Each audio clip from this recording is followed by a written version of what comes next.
stream, which I did, and we'll find out in a second. Oh wait, no, it's not gonna. Maybe it's gonna. We'll find out in a second if it's live. I think we're live, randomly, even though this is weird. Should be good. With Ultra. Hello, Ultra. Hey, what's up? With Jujutsu Kaisen, and later My Hero Academia, apparently, supposedly, seemingly.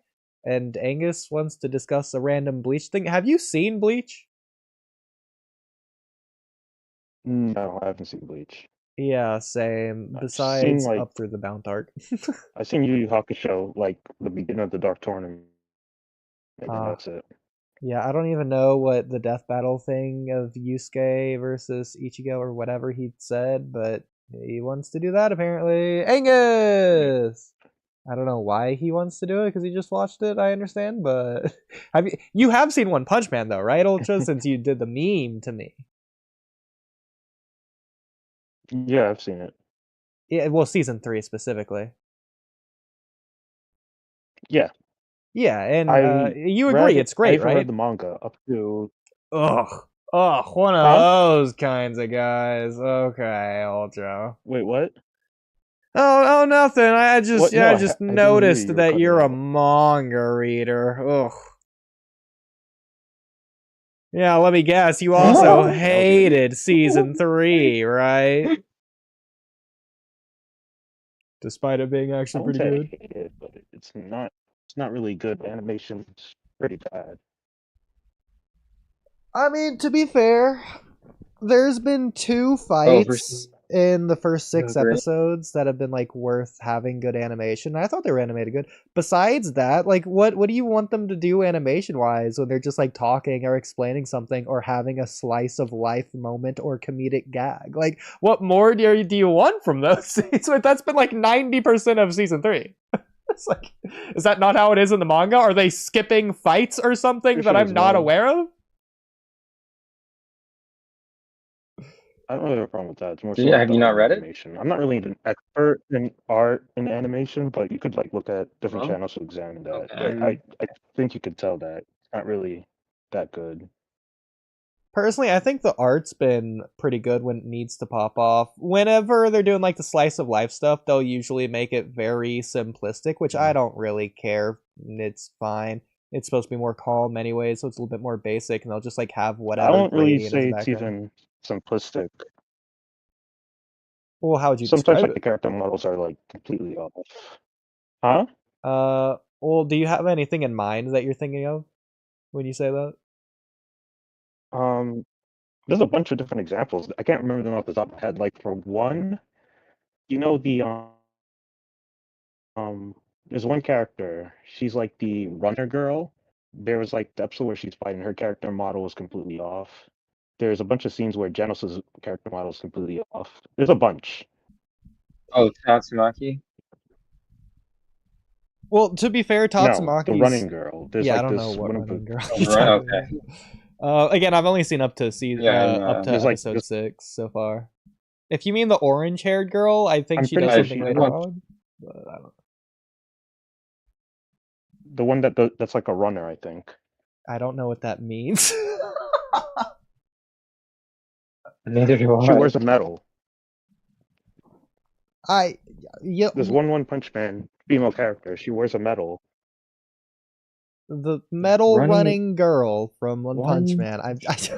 My mind's drawn a blank. I'll be honest, but we could just move on beyond that. I think it's mostly okay. What I will say for the character designs in every anime of all time always simplifies it for the animation. So that was to be expected. I don't think that's necessarily a bad thing. Yeah. Did you mean Mizuki? Mizuki. Captain. However you pronounce it. Mizuki. Yeah. The guy who fought Naruto in episode 1? Oh, it's her. Yeah. It's the hawk girl. I'm sorry. No, it's the hawk girl. You know the one. Is it Tatsumaki's sister? No.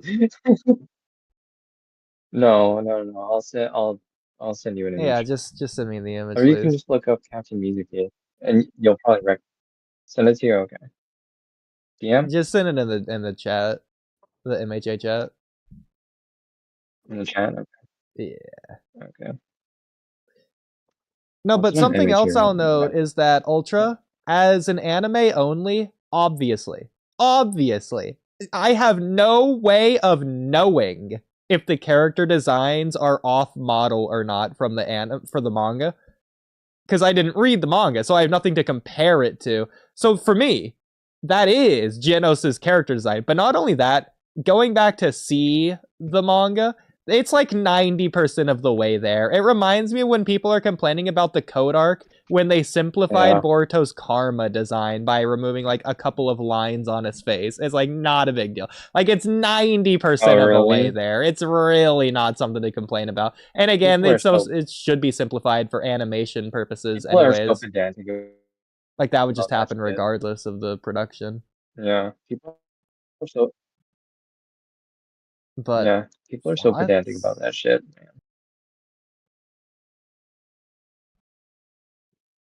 I have a feeling Ultra disagrees. I don't have much to say about art and animation. I'm not an expert in it. I can't give you really complicated examples about anything. I don't have much to say on that. Okay, well, outside of the art and animation, do you have any critiques about the story or music or anything of season 3 of One Punch Man? No, not really. Not much. Oh, well, hey, there we go. So we agree. It's pretty good. I'll take it. I already had images of her. That's funny. Are you posting them in the chat somewhere? So I know which character this is? Yeah, they're right there. Okay. Oh, here, I will. Yeah, I don't know who that is. I don't think she's done anything yet. I think she's, No, I don't think so. Yeah, because I've only seen up to episode 6. So that's where Saitama's just going into the sewer or whatever. But that's I've only seen up to season 2, and then I heard season 3 was terrible, so I just didn't watch it. Okay. I finished season 2, and it was decent. You should give it a watch. Tell me how you think it looks. Oh my god. Now, tell me how you think it is, not how you think it looks. And by the way, as if season 1 doesn't look the exact same. Come on now. Season 1 just has more Sakuga. That's the only difference. But when it's not Sakuga, it's the same thing. People aren't complaining because of how it is. People are complaining because of how it isn't. People are complaining because it lacks more Sakuga than what it does actually have, which it does have, which is my point. So I'm emphasizing as much as any other weekly battle shonen. The problem is that it's a seasonal show. These One Punch Man season 3 episodes look just as good as any weekly filler of Naruto. Are we talking about One Punch Man? I'm just ranting. But ignoring that and getting to what we probably all want to talk about. Well, Angus, did you want to say whatever Bleach things you wanted to say, or can we just not do that because we haven't seen it? Yeah, it was just gonna be super quick. So yeah, it was about Ichigo versus Yusuke, the death battle. So I watched it, and it was actually pretty good. Like I was expecting them to like nail it because it's pretty clear who the winner is. It's Ichigo, but they did actually. They did nail it. So I was very happy about that. That's not the case every time. Like the last time they had Ichigo on, they kind of did him dirty. So they definitely redeemed him. And I gotta say, like I thought I thought the voice actor was Johnny Young Bosch. It was not. It was another guy, but he sounded exactly like him. He sounded like just like Ichigo from the anime. Like it's crazy. Oh, so okay, that's pretty cool. So that was really cool, and the animation was really good. And there was some cool stuff in there, cool moments, cool references and stuff, and it was good. Okay. Anything else you want to say on that? Oh yeah. So I haven't seen Yu Yu Hakusho, but I have seen Bleach and from the there was a funny moment where they were like calculating the speed of like the beam from the clash at the end of the final arc for Yu Hakusho, and they're like it's 57% the speed of light. I'm like, okay, bro, sure, like, okay, yeah, I guess so. It was really funny. But anyways, Well, I'm glad that you yeah, got from the what I remember, chance to express that. yes, thank you for letting me share that. I appreciate that. No problem. But I guess getting Okay, now we to can. an actual topic here. So, getting to JJK season 3, since it just now started first coming out a couple weeks ago or whatever. Ultra, you've been watching season 3 of JJK. How far in is it? Are you caught up? I don't know I have two, how by the far it way. is. I have as well. It's probably caught I've up to also been about where watching the it. I've anime, been loving it. or to where I left off in the manga, if I Oh had to yeah? guess. Because in the manga, well, in the anime, have you been introduced to part where Kashima? Not yet. Yes, we just been introduced to him. No, we have. They said the rules to the game. He made a new Yeah, rule to the game. Okay, yeah, so you're we've probably like been right where I introduced to left him, but off in the not in the manga. show. Yeah, by the way, I think the Discord's doing a Yeah, weird we haven't like gotten Yeah. to the delay point yet. thing with the talking to where like you guys don't hear me until a second later and then I don't hear you till a couple seconds later. That's what it seems like's happening. I don't think there's any delay from you on my end. Might just want to switch to StreamYard if this is a problem, but Yeah, for we can do that. now it might be fine.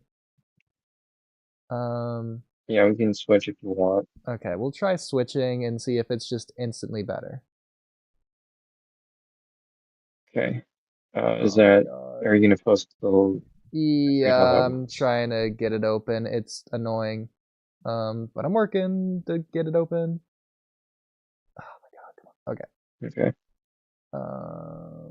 This sure go for it. For you, it's working fine, space. Yeah, yeah.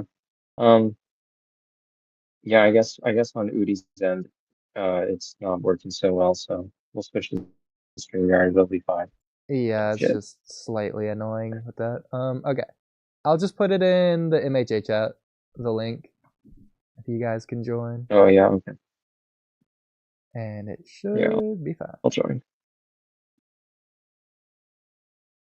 Yeah.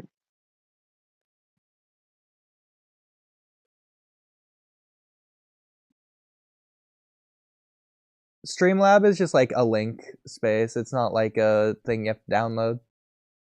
Hello? Alright, so I got Angus in. Angus, you can leave the stage on Discord. And then Ultra, you can do the same thing. Did it not make me leave automatically? Oh, yo, where are the other Shadow the Abominant? They're right here! Yeah, woo, others! Just don't mind it. Conway can't join tonight. Daigo's possibly tomorrow, and other people are joining later, probably. That's exciting. Yeah. I've always wanted to interact with Daigo. Yeah. I guess it'll just be you and me for a little bit then. I'm assuming Ultra's switching over. He didn't say he was not doing that, right? He didn't say anything. Okay, interesting. Well, I guess for now. Oh, no, okay, that's Space. We can just move on. Sorry, Space, you got me excited. Well, I guess let's text them. But while we're waiting, is there anything on your mind? Yeah, you know what I wanted to do before? Oh, what were you saying about JJK? Well, season 3 is yay, Ultra join. Season 3 is coming out, and it's currently like caught up to where I am in the manga. So we've all seen pretty much the exact same thing with JJK. Then Have you been? So, by the way, I'm fully caught up. Like I've read the rest of the manga as well. Like I've completely spoiled myself, so to speak. So I'm more caught up than you. But have you been watching the anime yet? I haven't started, but no, that's where I left off in the manga. Is where the anime is currently at, Yeah. which is Okay. the So introduction of Kashima, apparently. I could tell you the exact chapter we left off at if you want. Well, I don't know. It's around that area, anyways. That's what I Oh, you remember. don't remember? Yeah, yeah. Yeah, I don't know. As I Well, you remember, should. Geto like escorted The dude's girl, friends from Sasuke. episodes 1 out, and Yeah. then a couple chapters after that, we got the dude's background with the lawyer stuff that nobody cared about. Yeah. Yeah. What? No. I think a lot of people like Hiromi, Higuruma. Ugh, You know what I I found? got through that as quickly as I could. No, I mean I same. Like I as well, but it's not like I didn't care. I was just like trying to get to Gojo versus Sukuna as quickly as possible, which I kind of regret because there's a lot of good stuff in between that I'm excited for. I'm really excited actually for the upcoming fights, Hmm, especially Megami versus Reggie Star. That's going to be amazing. And gotcha. Yuji versus the flight couple. That was good as well. That was a lot better than I expected. Okay, so Ultra's here. Yeah, I'll just end the stage since we're all here. And that should be fine. Hello, Ultra! Welcome back! Oh, good. Why does it say play? There's a play button. I'm not going to touch that. You can still hear me, right? Yeah, I hear you. Okay, then I'm not going to touch that. I don't know what it's saying. Testing, you can hear me? You can hear me? Testing. There you go. Type shit, type shit. Can you hear me? Damn it. Yes. Can you hear us? Yeah, I can hear you. I can't hear. Yeah, I can hear you. There we Whatever, I go. So don't we can all hear each other. All right. Hmm. All right. So I think, from what I understand, the anime is caught up to exactly right around where I am at in the manga. So you might as well get to watch it. Which I is mean, where? it's worth like Kashima's introduced. even as a manga Yeah, reader, like about obviously there. It's a watching little this bit is after. great. Like it's bloody gorgeous and it's amazing to watch. So to watch Yeah. those scenes come to life. So as So you know, the two things that I was telling Angus that I remember from when I last read the manga, which is right around this part, I'm curious what your thoughts are on this, Ultra. Is first of all, the dude with like the lawyer background, I didn't care No, we at we didn't. all. haven't gotten We didn't. we haven't We didn't gotten get there. to We didn't get Higuruma there. yet. Didn't get there No, yet, We're not there huh? yet. No, we're not Interesting. there no. yet. Yeah, and I'm anime only, so I So don't we've know gone anything to after. just up Okay. to before he's like fully introduced. So you don't know that. Did you get a scene I with do know Geto? it. Geto in the city? In the city, Hmm. when he helps out the girl. Yeah, When he's yeah, so escorting people out? yeah, we Yes. got there. Okay, you got that. Okay, Yeah, okay. we got up to there. Yeah, okay. So when I first read that scene, I didn't have a problem with it, but Kamui did because I guess this is like minor spoilers, but not really. It's because, well, first of all, you know who those people are, right? Yeah, they're Yeah. they're Eugene's friends from chapter 1. Yeah. So that's their finale to the manga. You Yeah, I never know. see them again. Yes. Yeah, it is. It's That was funny. their I hope they come final back. scene. Honestly, Yeah. if I thought they that bring them scene back, was the enemy brings them ridiculous. back just for one scene, just for one final, like tying off the bow on their tenure in the show, that would be kind of cool. Yeah, I don't think It should there's be like a anything death. wrong with the scene, and I don't think there's anything wrong with There's a it. ton of things wrong with that scene. There's a ton Okay, of well, things. let's hear it. No, yeah, A ton. no, There's a ton of absolutely. things wrong with that As a scene. scene, it does work on its own. Like they don't really need to expand on anything. Like if they don't add an extra scene at the end, that's fine. Like it's not necessary in the slightest, but it would be cool. Well, I would love to hear everything wrong with the scene. Okay, so For first me, of I all, don't have what's a wrong problem with the with it. scene So is that there's I don't know. strange implications from the scene. So first of all, It his was name just it's perfectly Kenjaku, adapted from right? the anime, so or from the manga, so no Yeah, problem there. Kenjaku. Yeah. So And there was like, Kenjaku, yeah, a who's lot of basically people are. helping out the girl. I I forgot her name. I don't know. Like, how do So you feel about it Kenjaku thanking the girl for yeah, being nice I'm getting to there. his So son? Like, that was so like even for as a manga reader, like it was just so like kind of weird to hear him say it. Like, ah. So yeah, what did you think though? Well, you can hear okay. Ultra, right? No, You Oh, you can't can't hear hear me? Ultra? Well, that would explain that. I can't.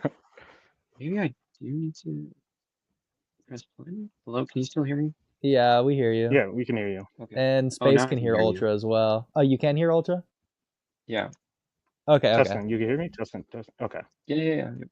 Alright, Okay. go ahead. So yeah, my problem with the scene is that Kenjaku is thanking her, but then it's revealed that when he thanks her, she didn't have the same interaction as Geto did with the other guy that was also in the cult club, which suggests Yes. that her relationship to Yuji was more special than the other character. But from our perspective, there's nothing different from her relationship and his relationship to Yuji as they were in the occult club, because Uh, we barely know about them and their relationship with Yuji, and their relationship with Yuji was not really that they were friends. Yuji only started to feel like he belonged with them, and then after that, the scene is suggesting that Kenjaku knew about their relationship, but Yuji didn't really understand their relationship because he just barely knew them as friends, and he used their relationship just so he could go to the hospital and see his dad. But the story suggesting that somehow Yuji helped no, that the girl helped Yuji in being his friend, as if Yuji needed friends when Yuji easily makes friends. So it's setting up like this weird, strange thing when Kenjaku knows Yuji, is happy that the girl was his friend, but Yuji makes friends easily, and the girl and Yuji don't have a special relationship. So Kenjaku telling the girl that and not telling the other guy doesn't make sense because there's nothing there. maybe it's because it was from one girl to another girl. I don't What? even know if Kenjaku is a girl or a guy. He's more like they. Kenjaku is a girl in our dreams and in our hearts and in our Especially since headcanons. he's in Sure. Geto's body right now, and Geto was a guy. So. Yeah, but y'all know like Geto is also a girl. Yeah, but the scene She makes absolutely no sense. she's one of the girls. I think like Yeah. the best interpretation you could get from the scene is that Kenjaku's thankful for the girl in helping Yuji eat the fingers. But then after that, it's like the strange Oh, implication that that does make sense. Kenjaku somehow knew that the girl helped him to get the fingers, and that's why he's thanking him. Yeah, But he didn't really thank him probably for the because plan he has like a going in binding vow with accordance. Sukuna. He's thanking Yuji. He's thanking the girl for being his friend. So I have no idea what is going on in that scene. It makes Maybe absolutely no okay, sense. And then we never dude, seen anything from Konjaku and acting this way. maybe she just she befriended him before the other guy, or maybe No, um there's no implication of that. It's just that they're in a club. And well once there is again, an Yuji implication didn't of feel that normal in the club. happening. What do you say? There is an implication of it from Gato's word or Gato's from Kenjaku's words. Like although we don't see it, it's implied from his words. It's implied from what it says. That they're like you can just assume that they did form a closer bond than No, they didn't. Yuji and that No, they guy. didn't. It's literally stated by Yuji Dude, that he just started to feel like normal in the club. well, okay, maybe okay, then yeah, I'm going with my headcanon that it was from one girl to another girl. Sure, but the scene doesn't make sense. That's the issue. It makes absolutely no sense. So, whereas I Because they're both agree girls. with That's Ultra, why. what I will say, since both Ultra and I are essentially anime onlys right now, since we're basically caught up to the same point, is that I can excuse at least Kenjaku's personality not making any sense or being inconsistent with everything we've seen previously, because we don't know where this is gonna lead. My I problem with this is based on Comweet spoilers, technically. I know this doesn't go anywhere, so it is inconsistent. So whereas I have well, zero you problem with this scene on its own, assuming that there's gonna be more later, The fact there is nothing more later means I do now have a problem with the scene, when realistically the scene is fine on its own. The problem with the scene is that there's nothing later, which that's a problem with the story later, which makes No, the scene that's bad. just not Here, true. here's what I'll The scene say. in itself is bad itself. No, okay, here's what I'll say, Oodie, is that um Kenjaku is consistently inconsistent. Like, remember in the Oh calling god. game, was it in the calling game or not the calling game? Shibuya, I think. No, I Something. I forget. think I know what you're gonna try to say. You're gonna try to say how like the memories of Geto comes into his head, and then like he has kind of like a split personality thing where there's There's his that. actions and also the actions of the other people that he's hosting. Yeah, exactly. Yeah, but Yeah, more or less what I was which gonna I say could is just agree that to, but it's still not he is representative to what's going he's on consistently Or to any inconsistent. of because those he's other hosts, because none of those other hosts are exactly. Yuji, so. Yes, exactly. So it doesn't even make sense if you take that perspective. Yeah. So for the record, I agree with what you said about it being making no sense, about thanking Yuji's friends for being his friends and all that, because it makes no sense for Yuji to be friends with one more than the other, or to have struggles making friends, or the place where he belongs, everything you said there. To play devil's advocate here, as a little bit of a caveat, I do think technically it's fair to like work backwards here to apply it to the story, because this is information we didn't know at that time, which it didn't seem to be that case. But with new information presented here, even if it feels inconsistent, if there is a consistency now being established, then we were just wrong previously based on what we knew or didn't know at the time. No. Yeah, just no. Dog. Well, why? Because it's already inconsistent. You can't just make a new consistency unless you're ignoring what happened in the past. Again, I do agree Kenjaku with you is in the sense that, like, if there was some kind of payoff to this moment, this could have made more sense. But as it Yeah. is now and what we know now, it doesn't make sense. Even if they added stuff later that could play up, that was like a setup payoff to everything, it still doesn't make sense to what we previously know. Well, what I more so meant is that what I was thinking of is I haven't seen Steins Gate, but from what I hear, we're presented with information that we don't realize until later on. Plot twist: oh, that wasn't the right thing all along. It's actually this other thing, and that's done apparently really well. Yeah, the difference in Steins Gate and what's going on in Jujutsu Kaisen is how it's framed. In I agree. Steins Gate, in the first episode, it doesn't really make sense unless you rewatch it or you get to a certain part of Steins Gate. For this scene, we're supposed to understand what's going on, but the thing is, we don't understand what's going on because it doesn't make sense from prior experiences. But there's no prior experiences to draw upon in Steins Gate because we're thrown into a new world where we don't have enough context to understand what's going on. And then as time goes on, we have the context to put together what's going on. In this, we actually have enough context to understand what's going on, which makes us not understand what's going on. That's the issue. And it's not done in a way as if it's a misdirection. It's done in a way as presenting the situation as it is. That's why it makes no sense. Okay. Space says we can compare Kenjaku being grateful to Yuji's friends to another scene from MHA or Naruto that did something similar. Space, if you have a scene in mind, let us know, because that could be interesting. I don't need to compare one thing to another thing from this other thing. Like, I don't need Space. I don't know. Please compare. I love comparisons. It brings light to things. It lets us understand things. Space. Thank you. So I don't think we ever got a scene like this, but a scene that could have been cool is if Obito, as the masked man, like at the 5 Kage Summit, was thanking Naruto for being Sasuke's friend because it led Sasuke down an even darker path to have an even more intense, stronger hatred. A scene like that could have been cool. That could be exactly. Cool, I agree. But the problem is the Kenjaku scene isn't even about the fingers. That's why it's even more nonsensical. Yeah, and obviously we don't know why yet that Kenjaku would care about Yuji at all, but apparently he does, and again, we just don't know why yet, so there's also that. Maybe I just don't care, or it's not that I don't care enough, maybe I just kind of rationalize it in my head. We could go more JJK because there's way too much in JJK. JJK is is unbelievable. You ever seen like the SpongeBob yeah, thing it where is like you ever it seen is also SpongeBob one of thing when they raise the kid, SpongeBob and Patrick, and they like have a bunch of diapers and they keep on opening things again and again, and there's more poop? I've used that for thumbnails. Yes, that's JJK. I don't know what you're talking about. JJK is a PD.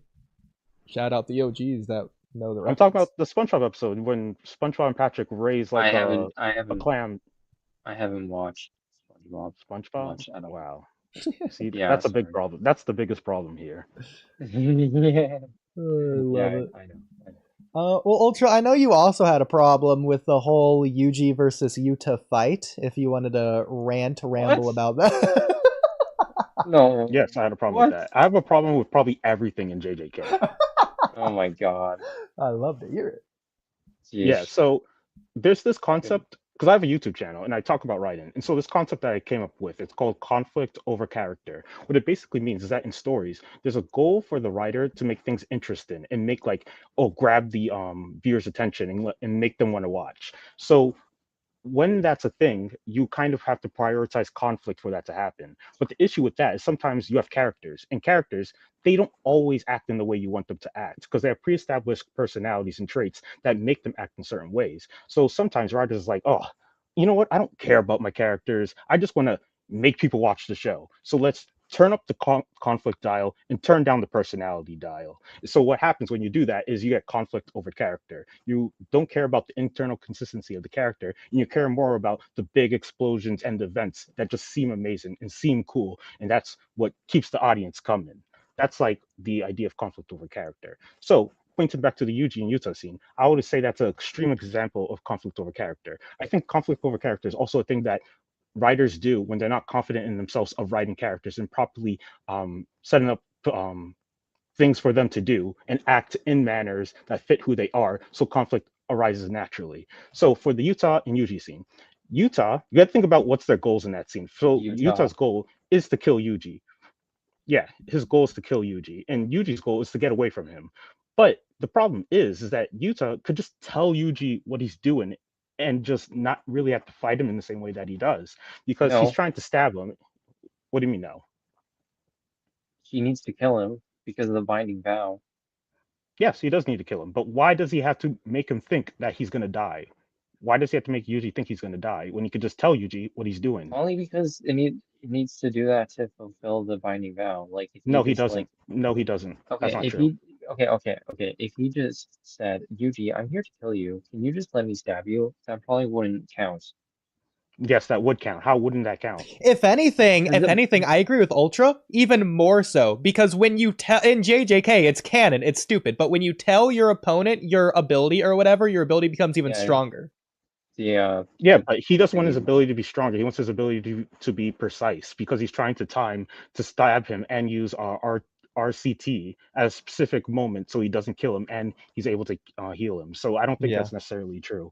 So what's actually going on is that he has a binding vow, and the binding vow only has that he has to kill Yuji. It has nothing to do with telling Yuji stuff. He could literally tell Yuji what he's doing, but the show wants to have two of the main characters from two different sides fight each other, and that's cool and big, and the fans would love it without thinking about what's actually going on from the characters' perspectives. Because Yuta wouldn't purposely try to make Yuji think that he's trying to kill him, because Yuta is actually a friendly dude. We see this from JJK 0. Why would he purposely make Yuji suffer? That makes absolutely no sense. But you know why they do that?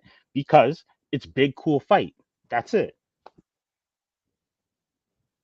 Yeah, it's like almost backwards writing, to where his editors were probably telling him, hey, have these two characters fight and get there in the way that makes the most sense possible, and he just had to try and make it work, rather than having two characters that naturally, when put together, would come to a fight, and then the author discovers that information almost like a revelation, and then writes towards that as like a natural way of writing. Yeah, exactly, because the fight makes no sense, because Yuta could just tell Yuji what's going on, and then they don't have to fight, and then Yuta just stabs Yuji, bada bing, bada boom. But that wouldn't mean there's no fight, which isn't exciting. Exactly. And I don't know what happens later with the whole Sukuna promise to come back one time thing that Kamui hypes up or whatever. But I don't know if you watched that part, Ultra, but I think I had a really good point here to where I think it's stupid that Sukuna, knowing everything that's happening, knowing that Yuta's gonna kill him, Sukuna doesn't try and take over at all. Just not worried. We don't even hear a peep out of the guy. Well, he doesn't I'm not sure. acknowledge, like, You could talk. Sorry. yeah, we do get like a reaction from him. From No, I Sukuna, don't is that think anime Sukuna's only? really concerned No, that's about not that. anime only. It's actually more explicit in the Yeah, I don't really manga. I can show you remember, the panel if you but want. that's funny. Yeah, I can't say too I'll much put about it that in because I don't know JJK. about the details later on about what Sukuna's actually planning. I know what happens, but I don't know what leads to it. Yeah, well, I mean, we both. I mean, it's the same for both of us, where we know what happens, but we don't know how he gets there. But the idea, we both know that regardless, Sukuna's intentionally waiting until something to do his big plan that he doesn't want to waste the use here. The problem is, from Sukuna's perspective, if he doesn't use it here, he's not going to get to use it at all. Yuta's like a thorn in his plan, but there's like no way to get around it from Sukuna's perspective. I understand what you're saying. Yeah, I understand what you're saying. I agree with you. Yeah, I understand. I was thinking about as he was stabbing him. You're talking about as the fight is starting and noticing how Utah's a threat. Yeah, I agree with you. Okay. Yeah. Because Kamui hated that I said that. But no, I think from Sukuna's perspective, Sukuna should have taken over there. Should have taken over? I agree. Here, I'll just show you the panel. In a second. It'll take me a minute. Alright, and you'll put this in the MHA chat? No, I'm going to put it in JJK. Okay, that works. Panel. Yeah. I already what do you guys think about that one scene where Megumi's talking to Yuji about leaving Japan and entering the Culling Games? I thought that scene was so stupid. Can I just, before we move on, can I just say, I think Yuta fighting Yuji, I think it does make sense. Because I don't think Yuji would just let him kill him, even if Yuta did I completely disagree. I completely disagree. Yuji would absolutely let him kill him. Yuji's like completely suicidal at this point. And also, Yuta's not actually going to kill him. He said he's going to bring him back. So, no, I disagree. No, I think actually Yuji would not have wanted to die because he wanted... I think he like made a promise to... He basically made a promise to Choso that he would stay alive. Well, but if Yuta's gonna tell him that he's not actually gonna die, he's gonna come back to life, he has no problem with this COG mindset. Exactly. He wants to do with the organization whatever's best. It could also be the case that Yuta did want to test Yuji's abilities to some degree. He could test them at any time. This is probably the worst time to test them. Why would he test Yuji probably in his most mentally broken state? Like, you have to almost ignore who Yuta is. Yuta is a nice person. I do think a nice way to get to this conflict, because Yuta's coming with someone, I forget who he came with, but that person, from what I remember, is... where his name is. Yeah, he actually is trying to complete the mission. He does think Yuta's trying to kill him, from what I remember. So it's kind of like Itachi Kisame, to where Yuta is like playing double agent, but can't let the other guy know. No, but the problem is they run away. Well, exactly. So I think a natural way to getting to so when this they're conflict, by themselves, it doesn't make sense. Exactly. So that's half of how you can get to the conflict. The other half is Choso. Yuta would also want to separate Choso, because if Yuta tells this plan to Yuji in front of Choso, I doubt that Choso would ever go along with it. I don't think Yuta would know this, but you could probably write that in pretty easily. But I think that's a natural way that you could get to this fight as well. Yeah, I agree. Yeah. Okay. You want to go to the next point? Because I have another one. Oh, yeah, feel free. Okay. Do you remember the scene? This is like around the same time period where Megumi's explaining to Yuji the Culling Games and telling him like you have to join it, and then Yuji's like, "Oh no, I can't do it. I have to stay in Japan." You know what scene I'm talking about? The Culling Game rules were like kind of weird for me the first time I read it, because I like talk about it with Kamui and stuff. So the like location and everything was just... I'm talking about before that. This is when Yuji wakes up and then Megumi like comes from the dark and walking, and then he's the fire part. Yes. Okay. Yeah. Yeah, this is around the time where they revealed the girl. Well, we don't know what actually happened with her, but yeah. No. Before that. Before that as well. This is when they wake up Yuji after Yuta stabs him. Mm-hmm. Yeah. So you know what scene I'm talking about, right? Yeah. What Yeah. about it? So I don't think it makes sense because I think there's several issues going on because I think it should be a bigger deal of trying to get Yuji out of Japan because his whole entire mindset right now is to be a cog in the machine, which is to kill cursed spirits. But Megami's trying to get him out of Japan to join the Culling Games. I think there should be a big conflict over this because how Yuji feels guilty over what he did and how in Jujutsu society, the mental calm of the public is what prevents cursed spirits. And right now, cursed spirits are running rampant just because of people's mindsets. So their cursed energy is leaking, which also creates more cursed spirits. So Yuji should naturally feel obligated, an obligation, feel like a cog in the machine to stay in Japan and consistently fight cursed spirits until who knows how long. And then he He just did? easily gets Yuji out of the situation and just says, "Oh, you did join the Culling Games." Out of So I what? think it was much more of a conflict in that area. Yeah, that was one of my complaints. Yeah, because that's what they were doing anyways, What? right? Wait, your complaint was that Yuji wanted to leave Japan when all he wanted to do was stay in Japan? No, my issue is that there should have been a bigger conflict between Megami and Yuji in terms of trying to get Yuji to join the Calling Games. Why? I just explained it. I'm sorry, I was half paying attention while doing some of the Oh, things. sorry. Well, it's because Yuji's current mentality is to be a cog in the machine, and his role is to kill cursed spirits. In the Calling Games, it's Okay, well, kind of joining a the weird. color games would mean killing for spirits. I don't No, know, he's fighting humans. but there are cursed spirits there too. Like, and it's to gain points No, and like. but no. He like his goal is indirectly gonna end up beating up cursed spirits. But right now, where he is right now, that's in terms of his mindset is where he's best positioned and should be. I think as well, like the cursed spirits weren't leaking. I think the way Kenjaku, and this might be headcanon, but I think the way Kenjaku like set up the calling game was like that all the cursed spirits would like funnel into the colonies and there would be like a bloodbath. And then you would have the cursed spirits versus the sorcerers. Uh, And okay, so well, the best counter to what I'm saying is basically that Megami should be just saying, "Oh, if you don't enter the Culling Games, then you will die." That's all Megami has to say. okay, well that ended up Mm. happening anyways, like with Yes, and that comes to Nagare. another critique. This comes to another critique. Exactly. That's why I wanted you to say that. The whole entire Hikari stuff is nonsense. Thank you. I was so sick of Complete Hikari? Hakari, bro. nonsense. So Complete ridiculous. nonsense. It's What so ridiculous on so many different levels. what it what? Yes. Okay. What? Explain to me. What are they trying to do with Hikari? Recruit him? Okay. How do they try to recruit him? Well, first Yuji.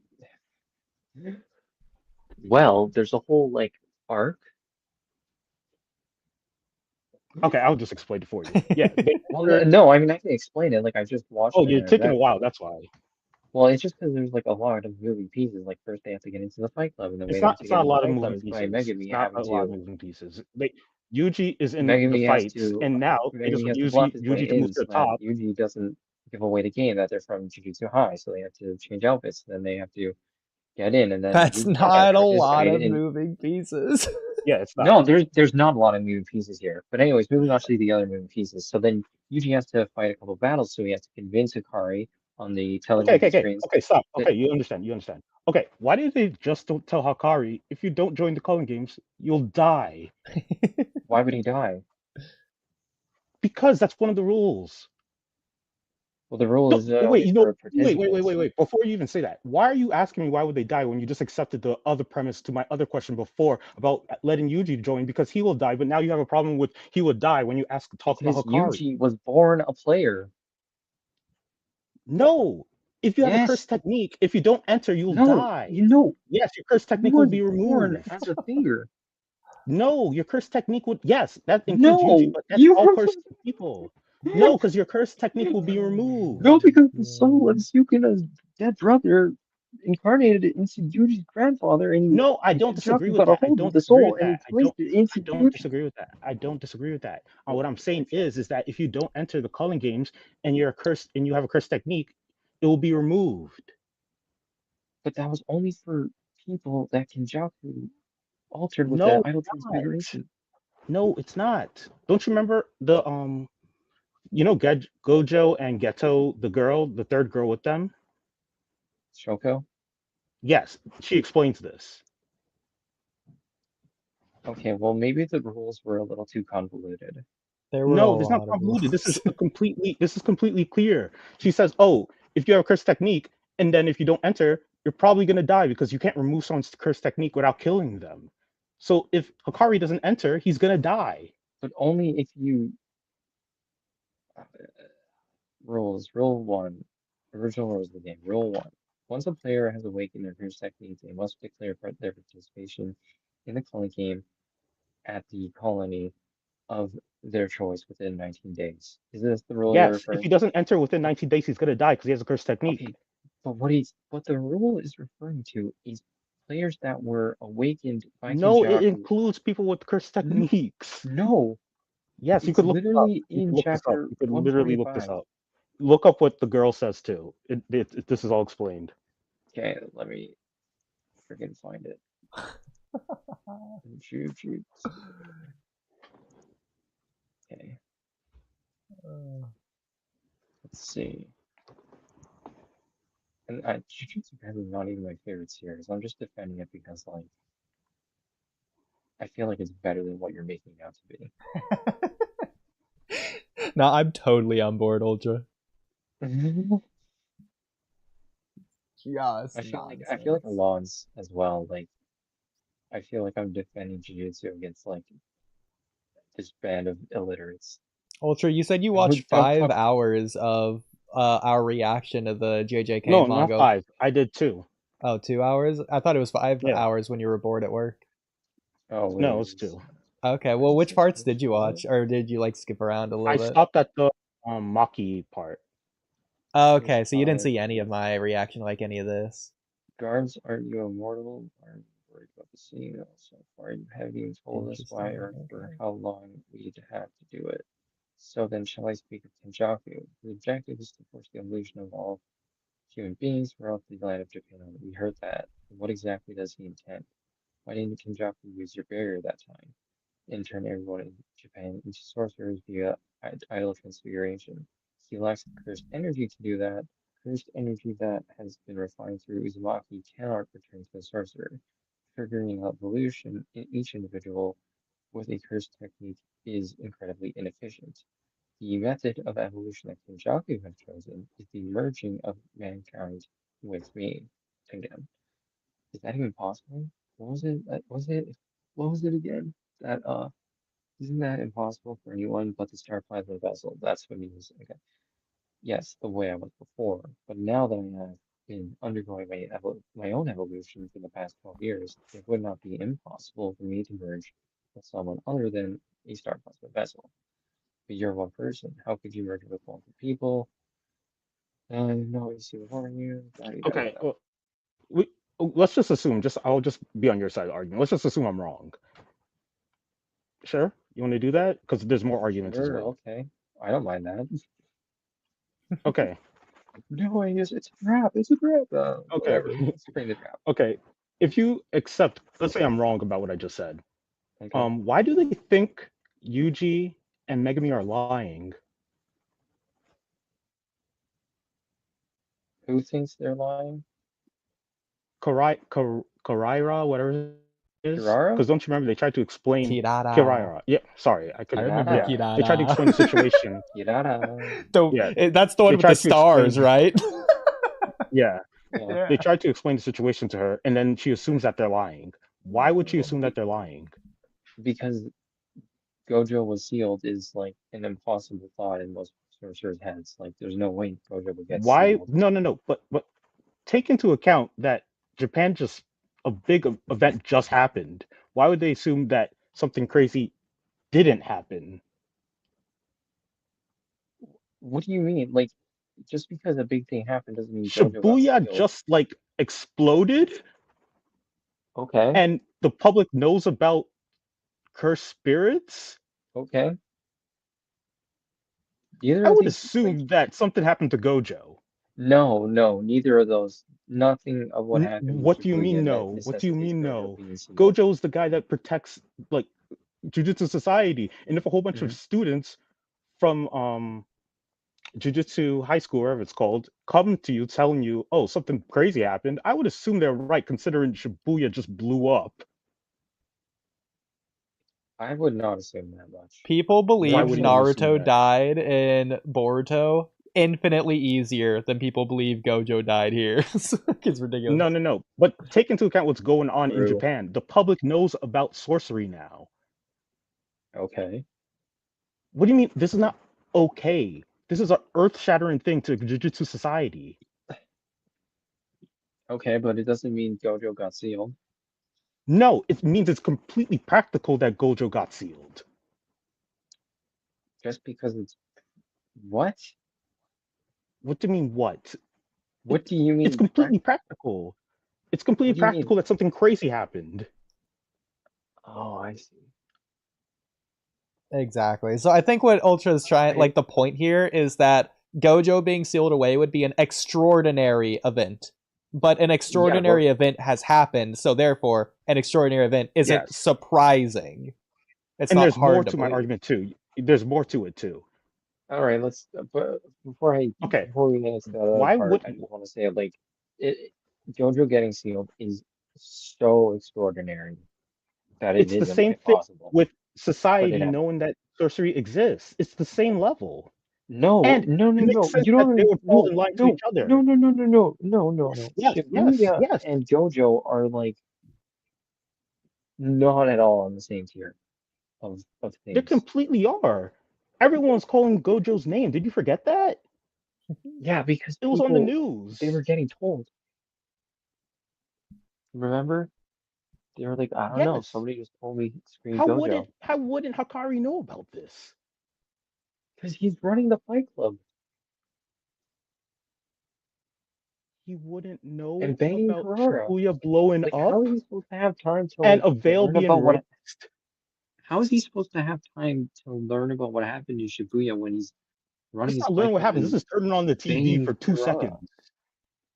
Do you think he's doing anything else, dude? He's got 3 things. I think he has a phone. I think he has a phone. He's got 3 things, dude. Drinking, being passionate, quote unquote, and running his gambling. So I haven't looked at these details since I first read it. You'll have to remind me. So the public, it's not just like the higher ups at Jujutsu High. It's the public thinks that Gojo's responsible, right? So that would include these people that think that they're lying about Gojo, right? That's true. That is true. So from the public's perspective, they think that Gojo turned traitor. I think. Remember when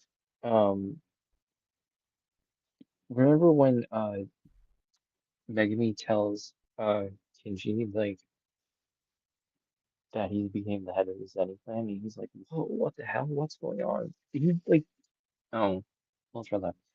He's like, he's trying to. He didn't know. Oh yeah, there we go. Yeah. He didn't know what was going on. Like he was not in the loop at all because again, I think all he was doing was running his gambling, Fight Club, drinking, and having sex with Ikura. Hello, can you hear me? Yeah, we hear you. No, but I think that Ultra has a good point here as well because yeah, we hear you. Can you hear us? We hear you.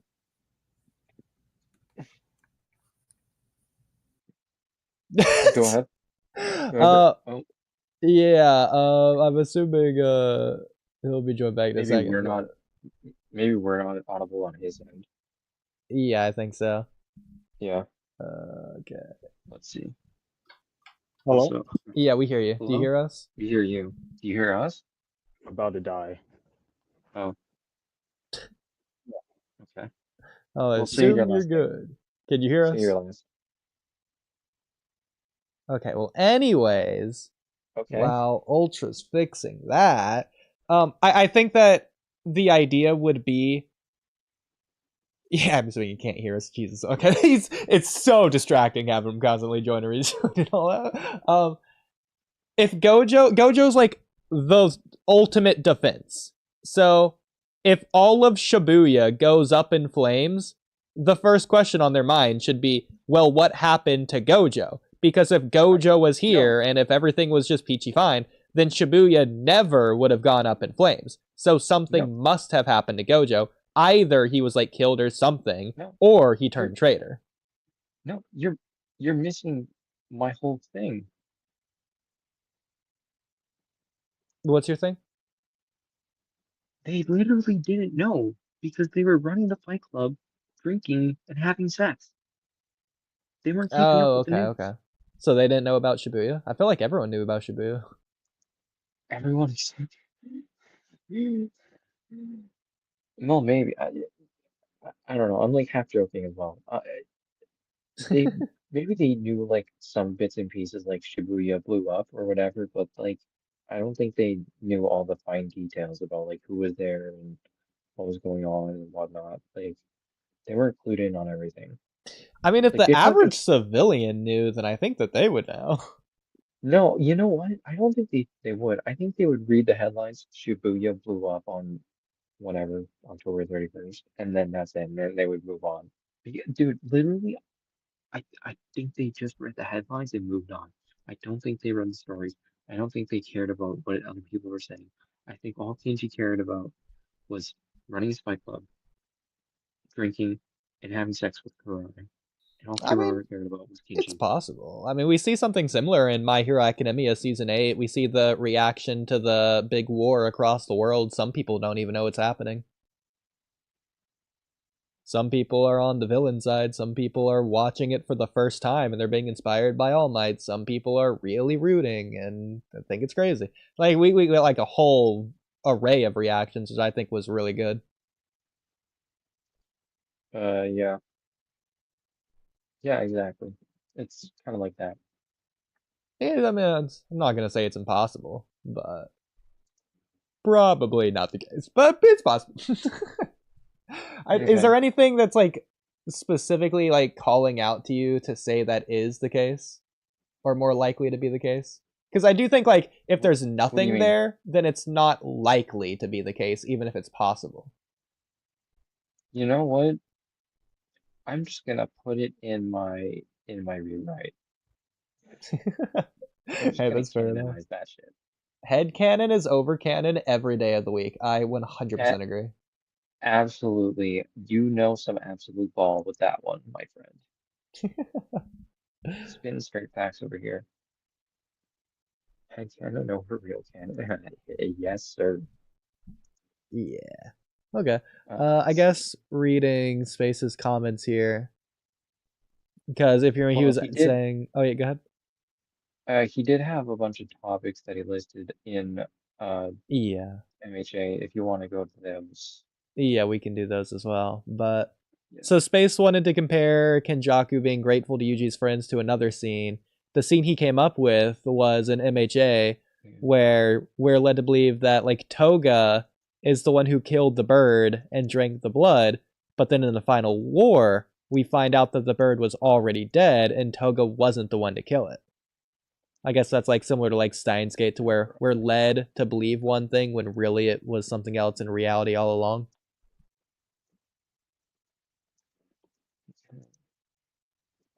It's almost like a retroactive retcon in a way.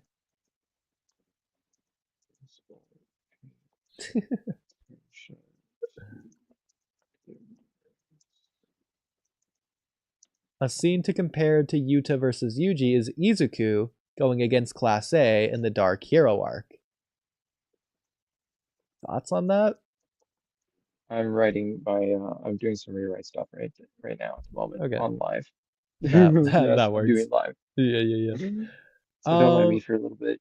Just go off team.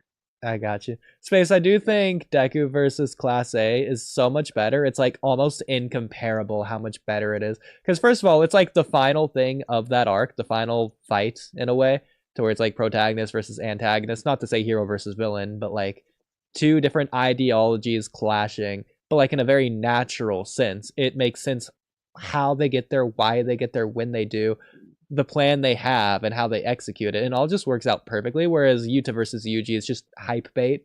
I'll be honest. It's really all it is. Just hype bait. Written in a way to try and be believable.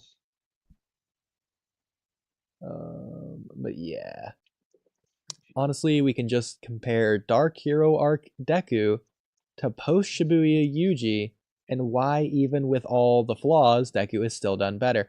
So if Yuta never shows up with this boy to kill Yuji, then if Yuji and Choso just continue on the path they were already on, what does that look like? Because then there's not going to be any change. They're going to just continue to do what they've been doing. They're going to continue to do that. And from what I understood, what they were doing is they were staying in Japan and trying to kill as many cursed monsters as possible. And staying out of their friends' way, staying out of everyone's way, just being like sort of lone wanderers wandering across Japan, trying to clean up this mess that's been created. And they would just continue to do that for as long as they needed to until either Japan was cleaned up or until something changed. So Yuta comes and delivers this information. My question is, what about the information led Yuji to make that change? So, I wonder if Ultra has an answer. Hello? Testing. You can hear me? Welcome back. We do. Can you hear us? Yep. Okay, we could hear you all the previous times that you couldn't hear us, by the way. Okay. Yeah. It was funny. I don't know what technical difficulties are happening on your end, but it's all good on It's our my end. headphones. Yeah, I didn't charge my headphones before this. I have wireless headphones. Gotcha. All good, all good. Well, hopefully you're good now. Hopefully. They could die at any minute now. Oh my Oh. Did you hear any of what I was saying? No, I was charging my headphones. Okay, fair enough. Did you want to go back to the previous topic, or? It's up to you guys. I don't want to interrupt the flow of things. Okay, I'll just Okay, reiterate so what I was saying really I will quickly. say this Oh, yeah, go on ahead. the previous topic. I did put, well, I guess it's spoilers for my rewrite, but whatever. I did add that so I'll just read what I wrote. So, why did Yuji have to fight Yuta? Well, it was part of the binding vow that Yuta could not reveal the plan to Yuji, otherwise the execution would be invalidated. They say that? He's saying that's No, in his rewrite for like his that's in my headcanon. rewrite. Yeah. Wait, what do you say? He's saying that's how that, he would have wrote it. Yeah, the reason Oh, why okay. Yeah. Yuta could not reveal the plan to Yuji is because the execution would have been invalidated. As part of the Yeah, binding but vow. the problem is that Yuta, to the higher ups, was motivated to kill Yuji because Yuji, or Sukuna, took Inomaki's arm. So from their perspective, they wouldn't have to That was do just that the because excuse he gave. Yuta looks motivated to kill Yuji. That was just the excuse he No, gave. exactly. But I'm saying from the higher ups' perspective, why would? Yeah. Yeah, I know, but I'm saying the problem is from their perspective. Why would they set up that deal when Yuta looks motivated to kill Yuji? Just So why as would an he have to insurance policy. not reveal the Okay, information? and Yeah, they but did why? this Yeah, but them doing the as insurance policy and implies that and- Yuta's going to do something fishy. But from their no, perspective, he no, no, wouldn't no, do no, anything no. Do fishy you because get he has a insurance? motive. No. Do you get insurance planning on getting into a car crash? Yeah, but this is not relevant to the topic because the No, whole I'm entire saying way how it's you. framed is that No. Yuta wants revenge. No. It's the analogy. You don't get insurance planning on getting into a car crash. You get it in case something weird and wacky happens. Yeah, I So agree. just in But case that's not the something framing weird of and the wacky story. happens between Yuta and Yuji, they have this extra insurance policy. Yeah, I understand, but that's not the It's framing not of the like story. That's what I'm saying. It can't he's work. gonna double cross them. It's just when he ends up Yeah, doing but the problem anything. is they don't think he's going to double cross them. Okay, but the problem is you don't think you're gonna get into a car crash until you do. No, that's not. No, it's not relevant to that situation because No, it's not. No. It's not about relevancy. It's about analogy. I'm making an analogy. yeah, it's not. It's not a fit-in analogy. It's not relevant to the conversation because the people they're not suspected that Utah would do something like that. But when you get into a car, you could expect that would I happen. think There's no in their honestly, mind. I There's think no it's. think. They don't think that. What do you mean? Like, it's not like he killed him not like Inumaki's Okay, dead. let's say, okay, I'll try to He's not out for. picture it in your He's head. not like. Let's say you're motivated to kill someone, right? And then someone says, okay, I'll give you a gun. And both of you guys mutually want that person dead. Would you make up some kind of insurance policy in that situation when you guys are both motivated to kill that person? Well, I think they did also know that Yuta was a student of No, Gojo, and they knew that Yuji was also a student of Gojo's, and they might have had a suspicion that, like, if they're both no. students of his, like, they might That's the whole point have of the his Inumaki ideology. part. That's the whole part of the Inumaki part, is to make No, Inumaki Yuta is just look him. like,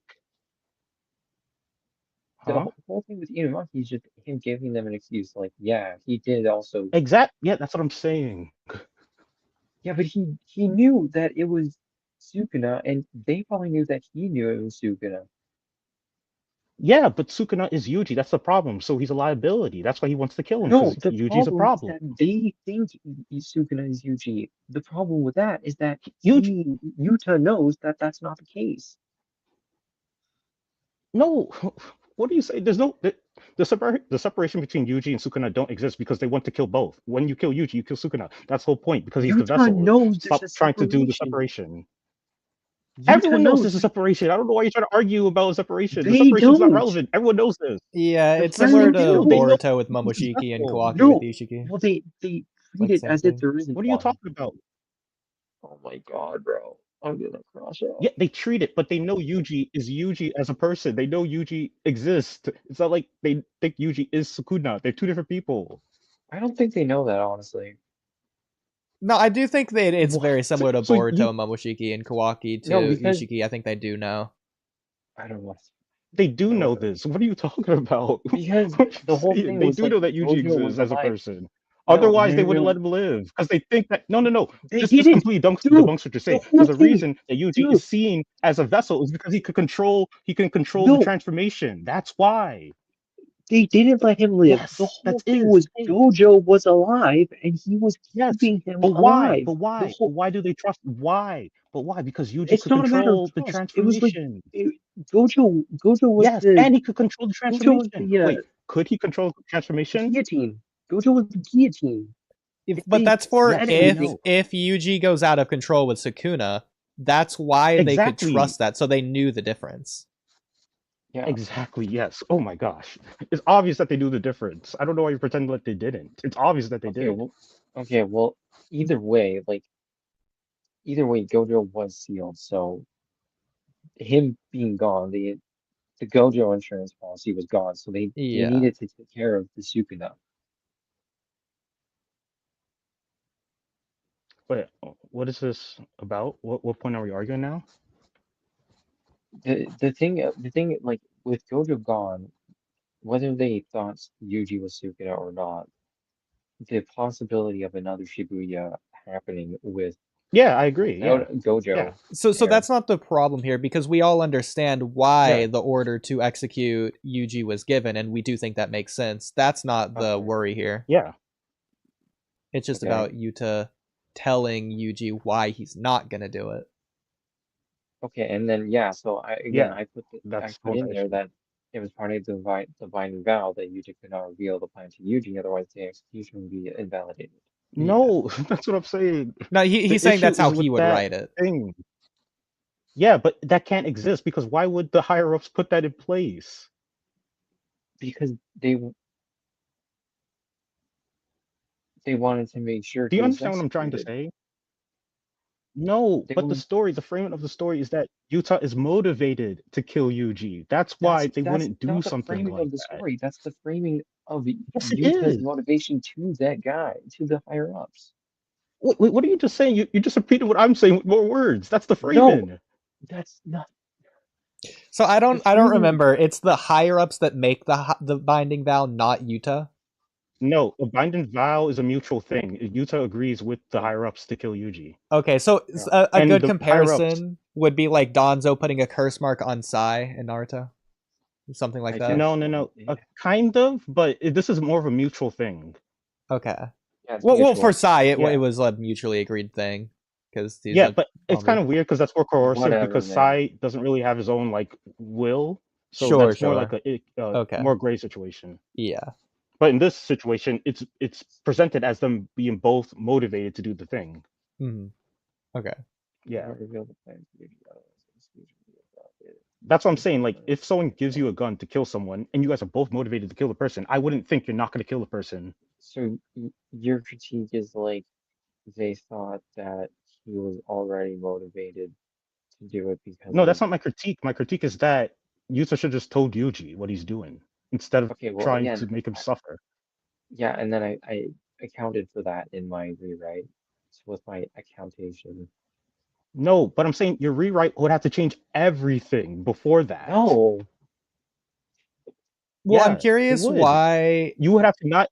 Because, well, I think this works as long as Okay, fine. the higher ups Inumaki aren't expecting Yuta to bring him back to also- life with RCT. Inumaki died. Yeah, but There, why would they that- think that when Yuta's motivated to kill Yuji? Oh. Maybe, okay, That's what I'm saying. You have okay. to take that part out the story. Yeah, I don't remember how the binding now vow from their works in eyes, this case. Okay, but They don't explain how binding vows then, work. It's just more like it's just an agreement, and they treat it like that, and that's all we really know about binding vows. If they didn't, binding vow simplification aside, if they didn't know about Yuta's motivation being about Inumaki, then how No, would but they? Yuta has how would to they give have- him the motivation Why would because they go to otherwise they Yuta wouldn't then? trust him. That was the reason they went to Yuta. That No, wasn't the guarantee. yeah, because he was motivated to do it. Yeah, but that wasn't the guarantee. What do you mean? The reason they went to Yuta is because he supposedly wants vengeance or whatever. Well, in By canon, why Pernod did they make because the of- binding vow in the first place? Because from their the perspective, guarantee Yuta that should they- be That was stronger. the guarantee. No, they know that Yuta is stronger than Yuji at that point, and they Yeah. think Yuta is going to kill Yuji. Exactly. So why make the binding vow? Because It's like a contract to make sure that he actually because- does it. Yeah. Well, it's like an agreement, yeah. Oh, and I think also they were going to lift something on Yuta, I think. I could be misremembering things, though. Well, but like, for example, Gojo never had a binding vow. I don't think he would make an agreement with them. Okay. So what did the binding vow do? It forced him to The do binding- it. It forced him to actually kill him. Basically made Yuta to have to kill Yuji. If yeah. if you didn't kill him, it would have invalidated the binding vow, and then that could have caused The binding vow. But we don't consequences know. for The Yuta. binding vow hasn't been broken in JJK, so we don't know the consequences of a broken binding vow. We just know Okay. it might be Right. bad. Yeah. Well, we know it will be Gotcha. bad. We just don't know what it would be. Yeah, Okay. yeah. We don't know the particulars of the badness. We just know that it will be bad. Yeah, I don't know. Yeah. It just seems a little bit silly to have you to make a binding vow in this case. Seems a little bit I redundant. I agree with you on that end. no- Yeah. Yeah, it's weird. No. I think it's because they're gonna lift off Yuta's execution order or something like that. Because That was already Gojo gone. was the reason Yuta Didn't- wasn't killed. Oh, okay. That could be it. Wasn't that lifted because Yuta Could be misremembering things. I could be wrong though. Hmm. such and such? Yeah, this would be good to have Conley here for, but oh well. I Whatever. guess to reiterate something I was saying for a different point is when a character is like locked on a mindset, they're going to keep doing that until something new in the story presents itself to make a change for that character. So correct me if I'm wrong, I believe that Yuji, his idea was he was going to stay in Japan. Like if Yuta and Yuta's friend doesn't ever show up to come kill Yuji, they're going to keep doing what they've been doing, which I think is just staying in Japan to try and clean up the mess, kill all the cursed spirits, right? They're just going to continue doing that. Right? Correct me if I'm wrong? Yeah. Yeah. So my question is, Yeah, I agree. because obviously Yuji cares a lot to do that. That's why, because he doesn't want to stay away from Jujutsu High or stay away from his friends or anything like that. He feels like this is more I think important, he or does, that he he does. has to do it. Well, No, no, he does what want I'm to stay saying, away from them. what I mean is he still wants to be their friends. He just considers this more important. So he's having to like restrain himself from... No, but he does want to stay away from them. Well, what I'm Because of saying Megumi, is because that of the he has something implication he of Sukuna would needs do to something, do, which is not what he wants to do. What he wants is Oh. less than what he needs. It's like what Shikamaru knows he needs to be a ninja to defend the village, but he wants to look at the clouds all day or whatever. So Yuji wants to go grab milkshakes with his friends, but he knows that he can't do that. He needs to do this other thing. So that's important to him. You look at, like, for example, My Hero Academia, the Dark Hero arc, the Vigilante arc, whatever you want to call it, to where Deku, he does have this idea of what he wants to do, and just simply being confronted by his friends isn't enough, and his friends have a difficult time changing his mind, because what Deku's currently doing, the path he's currently on, that's important to him. It's going to be hard to change his mind. So my question is, when you look at Yuji at the beginning of season 3, he's on this path, he's very gung-ho about it, it's very important to him. What information presents itself to Yuji to change his mind? Why does he stop doing what he was currently doing to do something else? Yeah, Megumi showed up. To help save Megumi's sister.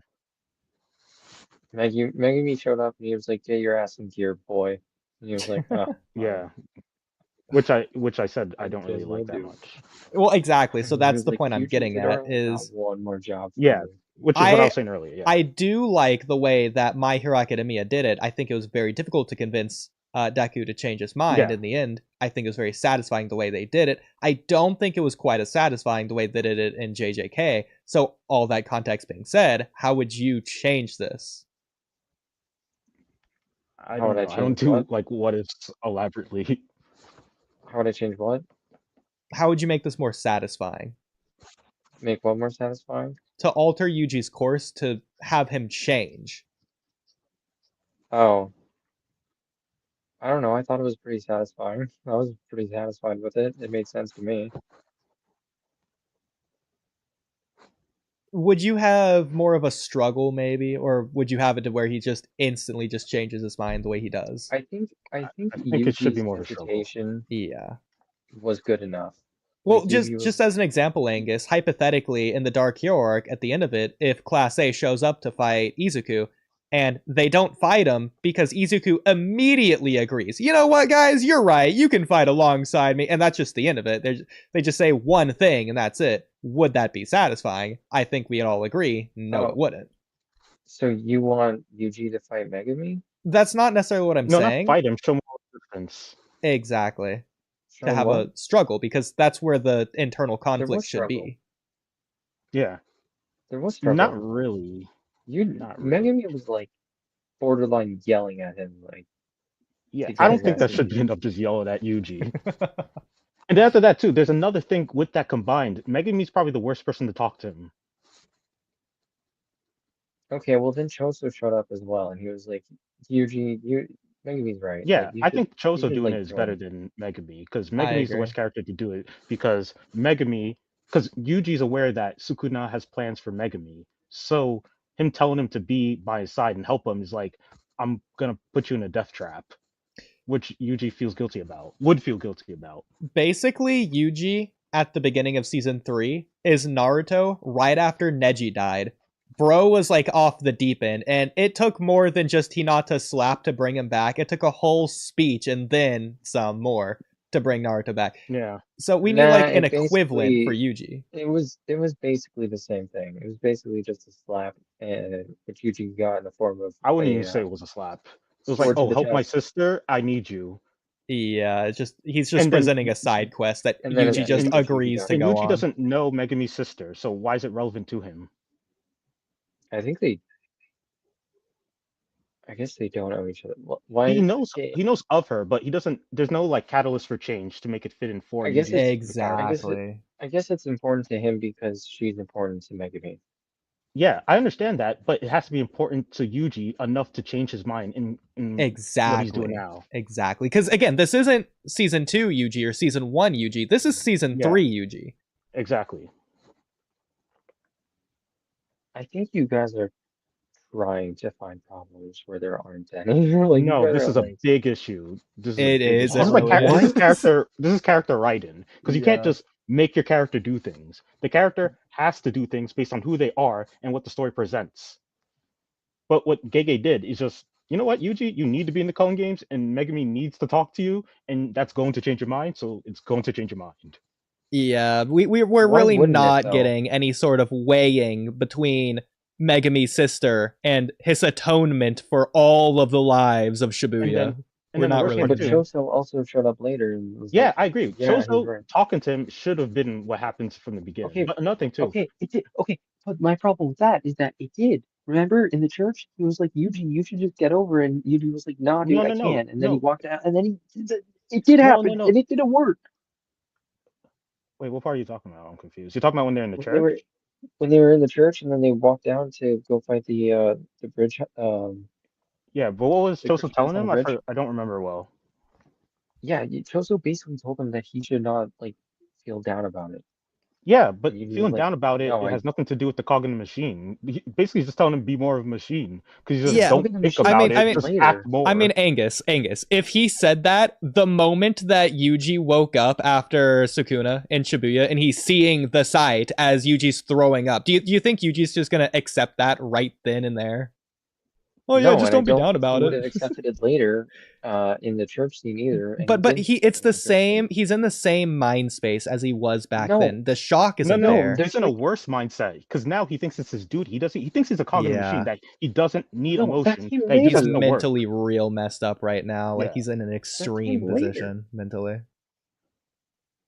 Also, there was like a whole thing with like he between sleep and awake, he like remembers seeing his mother and having like the scar, and I think that might have affected him as well. No, also, I the don't thing that think so. Yuta That's a told him, reach.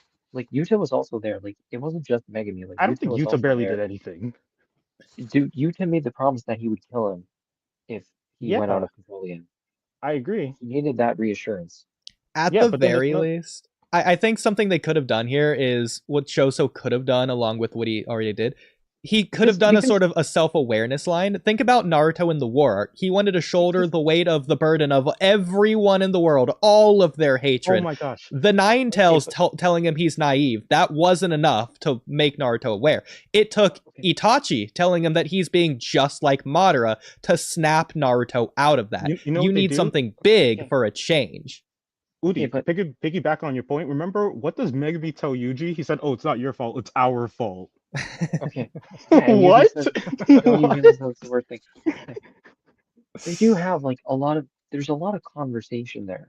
There's a lot of dialogue. There's a lot of back and forth. Yeah, but the things that they said, like, "Oh, it's not your fault. It's our fault," is completely divorced of how Yuji's feeling. Yeah, telling that to Yuji's not going to do anything. If anything, it's going to make Yuji want to distance himself more. Exactly, because they think that now he thinks that they are shouldering his burden. Yeah. Let me see if I can find the exact thing that convinced Yuji. Because I think I'm not saying that there's words to convince him. I'm saying that what Gege set up earlier makes it as if that Yuji needs a lot to push him. Exactly. That's the issue. Okay, let me see. And then another thing too, Yuji doesn't even argue with Megami and explain to him that Sukuna wants something with him with this entire plan. He just keeps it in his head. Why doesn't he tell Megami this? Why would he? That would make because he doesn't want him to suffer and wants him to be aware that he shouldn't be around him and that he's a cog in a machine and that he should just be stuck in his role. Yeah, that's sort of the reason he's not been there in the first place. Exactly. That's why he doesn't talk. That's why he doesn't meet up with Megami.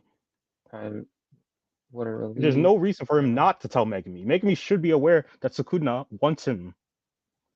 In fact, Deku does have this line in the Dark Hero arc at the end of it. He's begging his friends, please stay away from me. All for One is after me. I don't want you to get hurt. Exactly.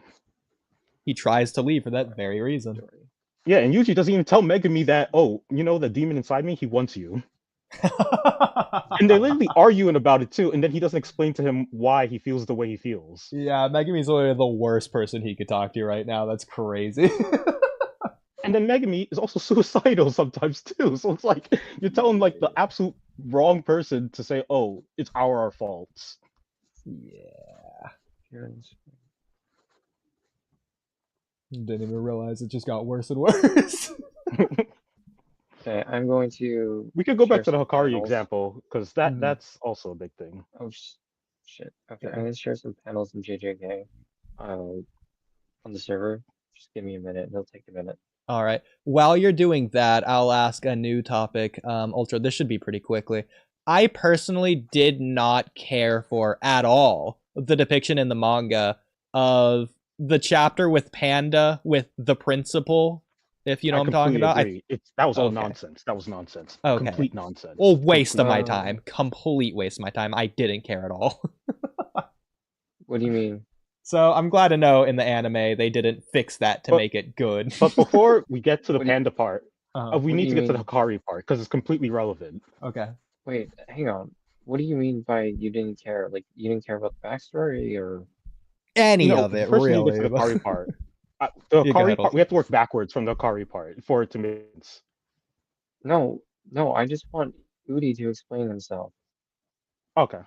Everything about the chapter, the relationship, the backstory, the death, the tragic reaction of sadness to the death. I couldn't bother caring at all. You can tell in my reaction. I'm just bored out of my mind reading the chapter. Okay. I could explain why, but we have to do the Hikari. I want Oodie to explain why. why. It could make sense. Thank you very much. I can help Oodie explain. I know exactly why, but I'd be interested. Because I've examined it. Yeah, I'd be interested to hear Ultra. So I'd like to get to the Hikari thing. I'd be interested to hear why you didn't find it interesting. Okay, I'll help Oodie out. Okay. No, I want Oodie to explain himself. I can help Oodie. I know how Oodie feels. I'm like, I have a mind wave connection with him right now. Yes, we're on the same wavelength. Right, I can explain it. I can explain it for you. Okay. You guys know Neji, right? Okay. This is this concept that I talk about that I started developing when I'm doing my videos. It's called character positioning. Character positioning is basically like like chess, right? And you have a piece at one area, right? Right. So and then how like you could walk away and it's still in that same area, right? Yeah. Okay, you could do the same thing with characters. You could position them in certain ways to do certain things and have that potential just sit there and just sit there. And then you could build that potential. I'll give you a good example for that. Neji. From part one, he did like his whole entire thing. And then from part two, they brought him in a place where he's completely relevant and positioned to do something with the Hinata and Naruto thing, where he could talk about the bird in the cage, he could talk about the Hyuga, and he could talk about his death. So he was positioned in a way that made us care because the character, how he was brought in, was completely relevant to what was going on in the story. Would you That's agree? actually a really good example because we haven't got anything from Neji in hundreds of chapters over the course of literal years. And they're bringing it back in seamlessly as if it happened last chapter and nothing's changed. It's a fixed position. He was positioned there. Exactly. So now let's go to Yaga. What in the world did we know about him that he was positioned for this moment? There was nothing there. There was completely nothing there. They're just showing you a whole bunch of stuff, expecting you to care when there's nothing for us to care about his character. They tell us that he's a special grade. We're like, what? Principal Yaga was just a guy who just lets the kids into the school. He was nothing beforehand, and they're trying to build all this stuff into this character that we know absolutely nothing about, and he wasn't positioned in any way to give us this sort of perspective. So they're like trying to make you care about a character that they didn't do anything with. He's essentially the equivalent to, in terms of like character tropes, not in terms of like role, he's the equivalent to Ebisu after episode 2 of Naruto.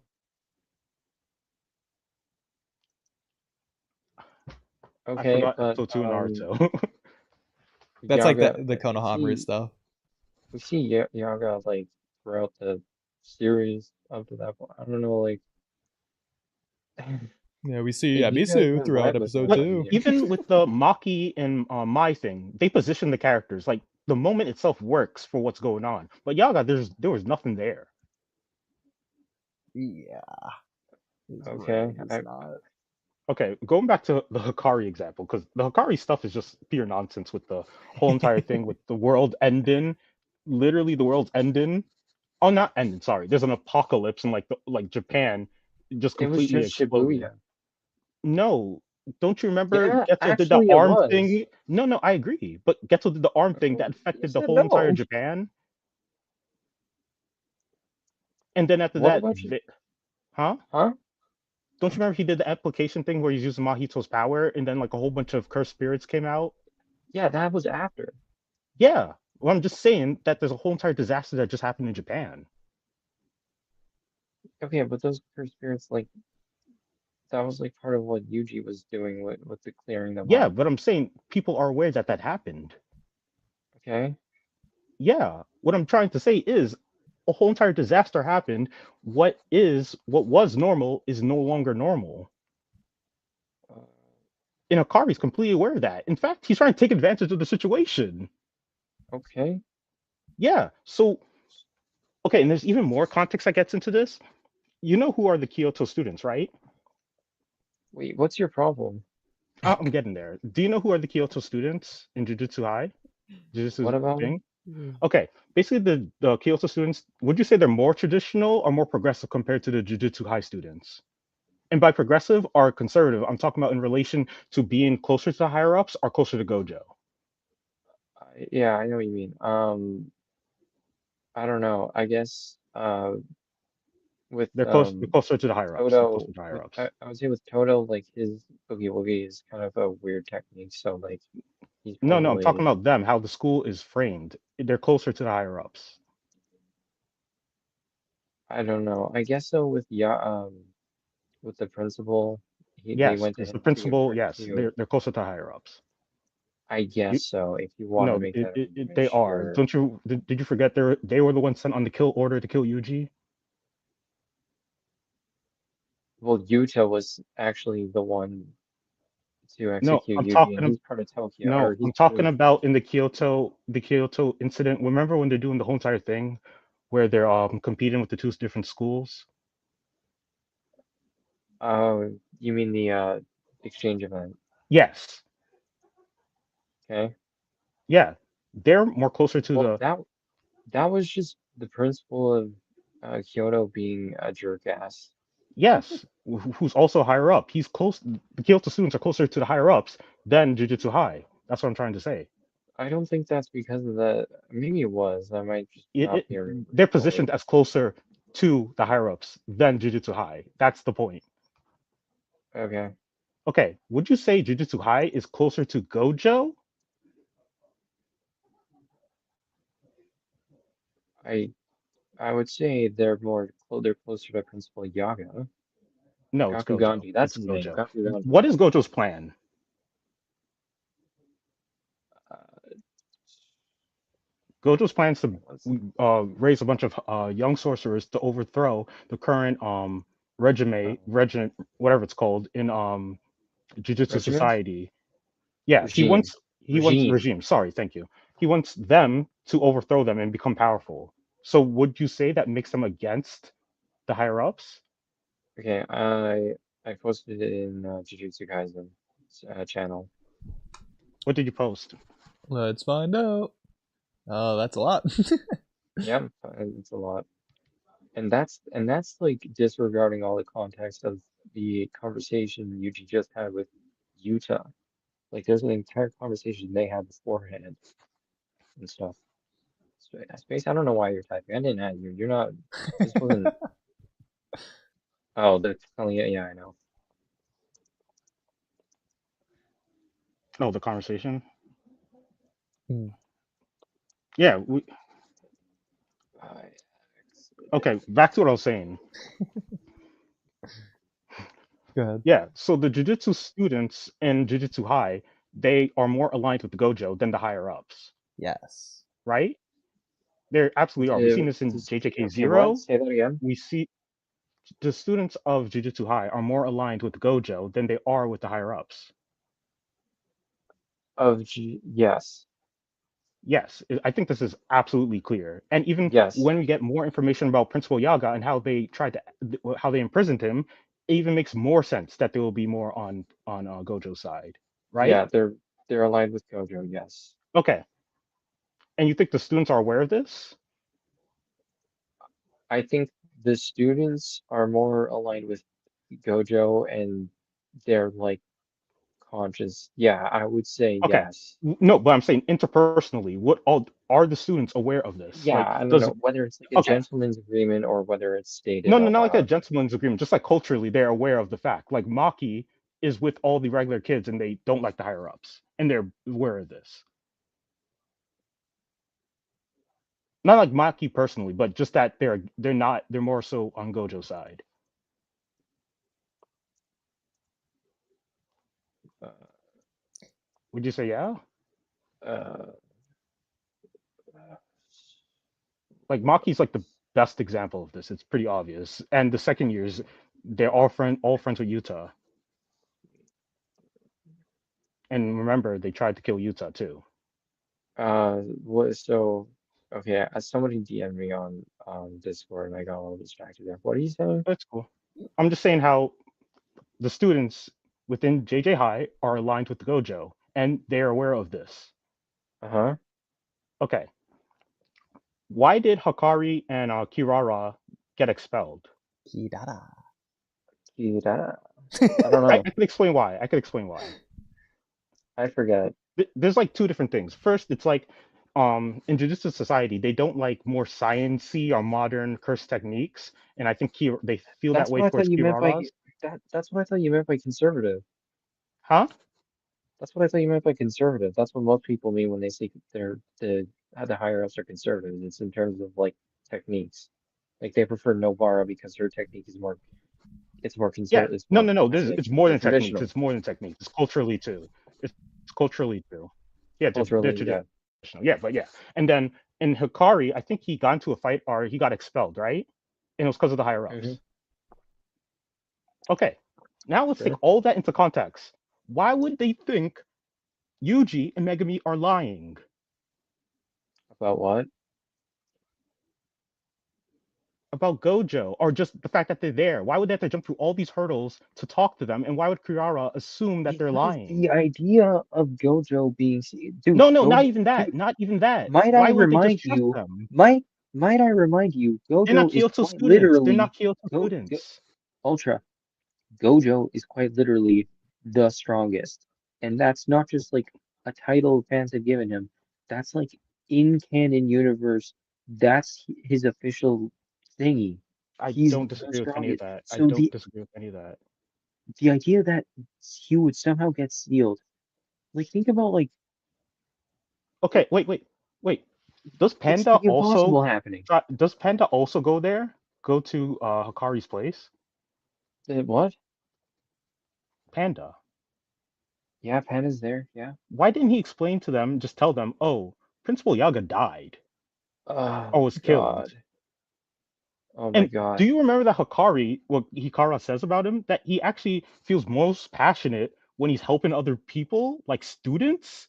And Yeah, Panda wouldn't did think, you, wait, hang on. Are you actually asking why Panda didn't explain to them that Yaga died? Are you like, is that a yes, real when he's trying question? to convince Hikari to help them? Like when he was on his own before they got Yes. there? Why would you just endlessly try to have street fights with people when he's probably depressed and try to say that pandas Because, cry when you could just be a panda and cry and then they're like, oh my gosh, Panda, the comedic character is crying. Why is Panda crying? And then they realize, be, oh, Panda needs help. And if Panda needs be, help, Kakari feels passionate when he helps people. because anytime Panda tried to get close, Kirara's technique would Why are they repel him doing away. that? Why are they doing that?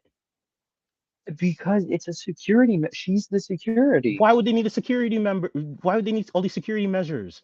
They're Jujutsu High students, not Kyoto. Because I don't know, because he's Because it doesn't make right, sense. because it's illegal. The whole operation is illegal. Why would they care? They're It's Jujutsu High illegal. students, not Kyoto. They're not Kyoto. They're not Jujutsu. You could get arrested and then all the passion would be gone. No. Why? You could get thrown in Yeah, you prison. don't understand. It's No. Why illegal. would they think? What are you gonna Why would do? they think a It's Jujutsu literally High fucking student illegal. would rat them out? Why would they think I'm a crashing Jujutsu out, High dude. student I'm would rat them crashing out? out. I don't know. I You don't can know crash what. out. I'm trying to explain this to you. Udi, do you understand what's going on here? I'll Do add you my own understand the 2 cents implications? to give y'all a little bit of a break from this No. heated conversation. So my Sure. thoughts on the whole conversation as a whole, rather than the specific point. To start, this just shows and this isn't just for Jujutsu Kaisen, this is just a writing thing in general. There is always a disconnect between the story, what the reader or the audience witnesses, and the universe, which is everything that happens in its entirety. So the story is a lot more narrowed down version. It's highlighting specific key events that are important for the story, but not necessarily as important for the world. For an example, in Naruto, you look at the Naruto characters, 99% of them are the not named characters. They're the ones with the focus, but they're not realistically any more important than everyone else in the world that we don't see. Or I guess another example would be 90% of Sakura's interactions are with Team 7. You know, it's like 90% of her dialogue's probably with Naruto or Sasuke. Realistically, she probably speaks to them like 20% of the time compared to everyone else. She probably speaks to her parents more than she speaks to Sasuke, but that's not the story. So that's not what we see, even though that's Sakura's real life. When you come to Panda, obviously, Panda's going to be sad about Principal Yaga dying. That's not what doesn't make sense here. It's the disconnect between the audience and the character. We understand that Panda's going to be sad about it. That makes sense. What doesn't make sense is it's being framed as the audience should care about it when there's not any reason for us to care about it. Yes, we understand that Panda's sad about it. In the same way, hypothetically, if Asuma died in episode like 5 of Naruto Part 1, we understand Choji is going to be sad about it, and we can be sad for Choji just having general empathy, like in it from an in-universe perspective, but from a story perspective, as an audience member, they haven't earned our trust of caring for that yet. And I think that basic principle applies over here to this general idea. It's even more, because what does Panda do right after Principal Yaga dies? I only remember him crying. I don't remember exactly. He joins the Fight Club.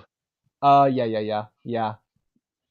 Okay. And it's just completely fine. fine. That's kind of insane that he joins the Fight Club, is not really visibly depressed over the whole entire thing, and they try to make a big deal about Panda's crying, and he's not really outwardly showing how he's depressed.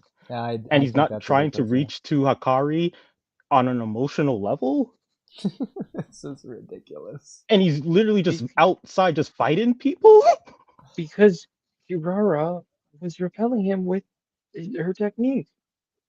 So again, this is the difference, the disconnect between the story and the universe. Keep in mind what they do for Naruto. No, Oodie. He literally explains that he tried to get close multiple times, but he couldn't. It doesn't matter that he's trying to get close. He doesn't have to do that. Your whole question is yell at the camera and cry. Your whole question is, why didn't he go to them and tell them that he doesn't have to go to them? Died? They have cameras. Because he literally couldn't get close. No, he could just cry. That's all he has to do. Why would they care? Because Hakari is passionate about his friends. I think he knows you and helping them. He only cried once. Like, what do you mean Panda only cried once? Panda's cry his dad just died. It's not. I'm pretty sure it's not even Panda's cry. It's even Panda's cry. Instruction to end. He doesn't even have to talk to them. He just has to go in front of their place and cry. That's all he has to do. So Angus, this is why it's important to note the disconnect between the story. Wait, actually, there's something to address, Oodie. Is that if they saw him crying, then they might assume that something was up, and they might assume that Yaga died. No, he's not a Kyoto student. He's a Jujutsu High student. Exactly. They would suspect he's there as yeah, exactly. No, he's not a Kyoto student. That's why actually all those questions before, they're not aligned with the higher ups. They're aligned with too soon. We need some. You can't just throw him into this and have nothing be wrong. The Boys has a very similar problem in its latest season. I don't think either of you've seen that, but one of the main characters is basically sexually assaulted, and then in the very next episode, they're thrown in the same normal, just slapstick scenario as if nothing has happened with the character when he should be suffering. But once again, we have to take into account, why would they be so suspicious of Jujutsu High students? They're not aligned with the higher ups. So where's all the suspicion coming from? Because they don't know. What do you mean they don't know? They should trust their friends. They're friends. He's literally, he doesn't know them. It's not They respecting. do. They went to school together. It's not They respecting forget Panda this? as a character is the problem. So when you get to Naruto, when Jiraiya dies, there's a connection in the story. It's both important in universe for Naruto and for the audience to see Naruto go through his depression. Same for Shikamaru. We see scenes. This isn't happening in the background or off screen to where the audience still knows about it. We have emphasized scenes of Naruto hanging out with Aruka to get over his depression over Jiraiya. We don't get anything like that for Panda. He's just thrown into the very next thing, which is going to be the pain fight. Imagine Naruto goes from Jiraiya finding out Pain killed Naruto instantly to like walking out the Hokage door and instantly going to go fight Pain. You miss that essential middle part where Naruto has that internal turmoil, to where we see him deal with that. We don't get that with Panda. He's just being thrown into the next thing as if it didn't matter when it should have mattered. It didn't matter to the audience, but now they're taking away it mattering from the character. Yeah, but not even that. Hikari knows them. They went to school together. They're not aligned with the higher ups. So all the suspicion shouldn't exist. Okay, again, Kirara and Kinji are Kirara and Kinji are third years, and they were expelled like by the higher ups, not Gojo. By the higher ups. Okay. Well, what I'm saying is they didn't have time to build up that. They didn't build up as much rapport as you might think. It doesn't matter if they build up rapport. They understand Gojo. They know who Gojo is. But they didn't know that Gojo was sealed. No, it's not that they didn't know Gojo was sealed. That they know that the fallen students would be aligned with Gojo. How would he know that? No, because Gojo's told he's trying to raise all these students. No. If he recognized they were Jujutsu High students, he might think that they're coming there to arrest him. They're not Kyoto students. That's why I keep telling you that. No, it's illegal based on all of the. It's not like a Kyoto criminal code. It's the Jujutsu criminal code. It's all of Jujutsu. It doesn't matter if they're aligned with Gojo or not. It doesn't matter. The whole entire people, they do whatever they want. Gojo literally threatens to kill people, the higher ups. It's not like they think the Jujutsu High students are to come over and arrest him. Maybe the Kyoto students, I would say, yeah, that's plausible. But the Jujutsu High students? The Jujutsu High students? No. Why would it's literally illegal according to the Jujutsu code. Yeah, and Gojo does whatever he wants. He doesn't do whatever he wants, though. He still follows most of the code. There's like roughly, very roughly. If Gojo really wanted to, he would kill all the higher ups. He literally says he doesn't kill all of them because he thinks it's going to lead to some kind of fallback. He literally says this. Gojo literally says this. He says this when Yuji dies the first time, that he could just kill all the higher ups. So I'll add without making a cursed user. I'll add another example. So in the Akatsuki suppression arc of Naruto, when Hidan kills Asuma, the story is focused on Shikamaru, and we see scenes of him dealing with that before he then goes to fight Hidan and Kakuzu. The story doesn't focus on Ino or Choji's reactions as much, but we know that they do have them off screen in the background, but the story's not focused on that. It's probably going to be the similar things, just probably not as intense as what Shikamaru's going through, but with their own parents. That's giving respect to the audience to understand that's probably happening in the background. It's very likely. We don't need to see it from the story perspective, but it's still an important thing that's happening to those characters in universe.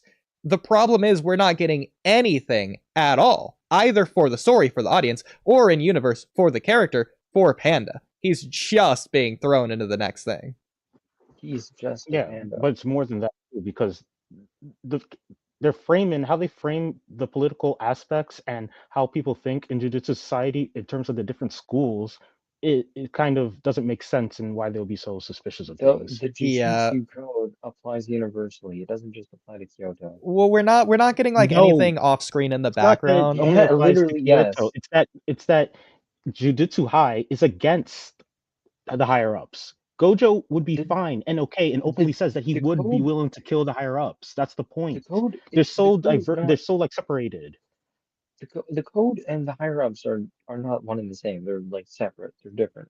It feels like the characters are arbitrarily fitting to whatever the plot demands them to be. That's what I'm saying. And every single arc, they're reset as like a blank slate as to whatever they need to be, without regard to what they previously were. Yeah, what Space just said too, in JJK 0, Gojo told the higher ups that if they were to go against Utah, then Gojo would join Utah. Like, I'm telling you, it doesn't really, Jujutsu Code doesn't really matter. Well, once Gojo was sealed, it started mattering a whole lot more, I would argue. You're missing the point again. Kind of being in troll there. No, because like, even if we're assuming that they don't think Gojo was sealed, and that they're at the place, they still shouldn't care that they would assume that they're going to get arrested by Jujutsu High students. Once again, they're Jujutsu High students, not Kyoto. Okay, they don't know that. Like, they literally got expelled because of committing Jujutsu crimes. They got... No, because of the higher ups, not because of Gojo. No! Do you think the higher ups went to Genji and Kirara and were like, hey, guys... Thank you. I love that. I can't stop doing it now. Do you think it was like them? No, it was the principal. It was Yaga. Yaga kicked them out because I don't think they were breaking code. Probably like Yaga listened to them, but yeah. No, but even then we don't even know what happened. No, it's not because no, Yaga kicked them out, not because the higher ups told Yaga to kick them out. It's because they were breaking code. Yeah. I don't disagree with any of this. But I'm saying Gojo, if he really wants to, he would just break the rules. Okay. He was sealed. No, oh my gosh. I'm talking about the pre-established logic from the character's perspective based on what they know and the relationships that exist. Okay. Yes. So he won't think that the Jujutsu High students are going to act like cops. He doesn't know them. Wait, who doesn't know who? Because Genji and Kirara were kicked out before the first years even got there. No. They were like kicked out in the Gojo is still there, so the philosophy is gonna follow from Gojo onwards. Yaga kicked them out. That's not what I'm saying. You don't know, like Gojo could have agreed with it. He could have been like, okay, I'll give you an example. Okay, I'll give you an example. Okay, let's say you're breaking the rules, right? And after that, you have two friends. One comes from a really strict family. Okay, like I'll tell you this. I don't think Gojo would report Genji and Kirara, but he didn't kick them out, but he wouldn't report them. But like Yaga, he probably agreed with Yaga kicking them out, like expelling them.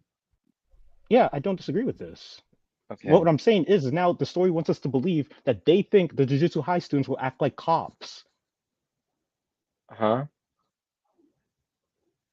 Don't you see the issue with this? No. Oh, I can't convince you because you don't see the issue of what the story is telling us about the difference between Kyoto and Jujutsu High and what Gojo thinks, and then that Gojo would suddenly. It's about the code. The code is not school dependent. Code doesn't matter. It's about all of Jujutsu. Yeah. Okay. Okay, I have more about the whole entire thing with the passion. Why do you think Megumi said that breaks the what did he say? Like it breaks the 8th article of the Jujutsu Code. Why do you think he said that? Not that breaks because Megumi is more likely to follow the rules, and Megumi doesn't like making big problems for himself. Gojo, I think Gojo doesn't care. What do you mean Megumi doesn't like? Oh my god, bro! I think as a character and who he is, he wouldn't be willing to make more needless problems for himself. I think Gojo would be willing to do it if it serves his benefit, like if it benefits him in a way. Megumi would be like, no, I don't want to do this. That's my vibe of his character. He wouldn't needlessly create more problems for himself. Like I think the best example that shows this is when Maki axes Megumi for help in terms of getting the cursed tools from the Zenin clan warehouse or whatever. And Megumi's like, no, I don't really care. I don't want to be involved with this. I'm not even gonna go help you go over there. I'm just gonna like, yeah, Maki, you take over this. You know what, Maki? You just go over there. He doesn't really want to concern himself with any of that. That's like the type of person Megumi is. Okay, well, Shinji and Jiraiya don't know what type of person Megumi is. They don't know No, what that's type not of person that Yuri wasn't my is. point. That wasn't my point. Okay, well, if they don't know what type of people they are that are coming after them, They know who then Gojo is. That's my point, and they know how the different schools operate. okay, the schools don't matter. They completely The code matter. is It's the universal. biggest point here. It's the biggest The, thing here. the code is universal. I think we're just going to go in circles, but we can move on to something else. Okay. If no one else has anything else to add to JJK topics, we could switch to MHA. There's more JJK topics. There's always more JJK topics. There always is, but I also Yes. want to make the stream like half and half, and at some point in time, it's like. Wait, but before we change, what's about Okay. what we were just talking about, and then we can switch to the MHA. What are my thoughts on what y'all were just talking about? Yeah. Semantics. Well, there are more topics. I didn't care on either way. Okay. I agree that the students are more aligned with Gojo. I think it's both in the story and the universe, to where the audience only sees them interact with Gojo. Realistically, in universe, they probably do interact with the higher ups, but I think even in universe off screen, they're a lot closer to Gojo than they are the higher ups. I think that's pretty clear. No, it's pretty blatant that they don't like the higher ups. Yeah. Because from Maki's perspective, and if you take into account what happens in JJK Zero, don't you remember Maki, Panda, and the other kid? They're aware that there was a kill order placed on Utah and everything about Utah. So I think just on that fact makes them not like them. And then if you even think about it retroactively, what happened with Kirara and Hakari, they should not like the higher ups just because of that too. Exactly. It's similar to how the actual ninja, like the Konoha 13 or whatever, how they view like the Anbu.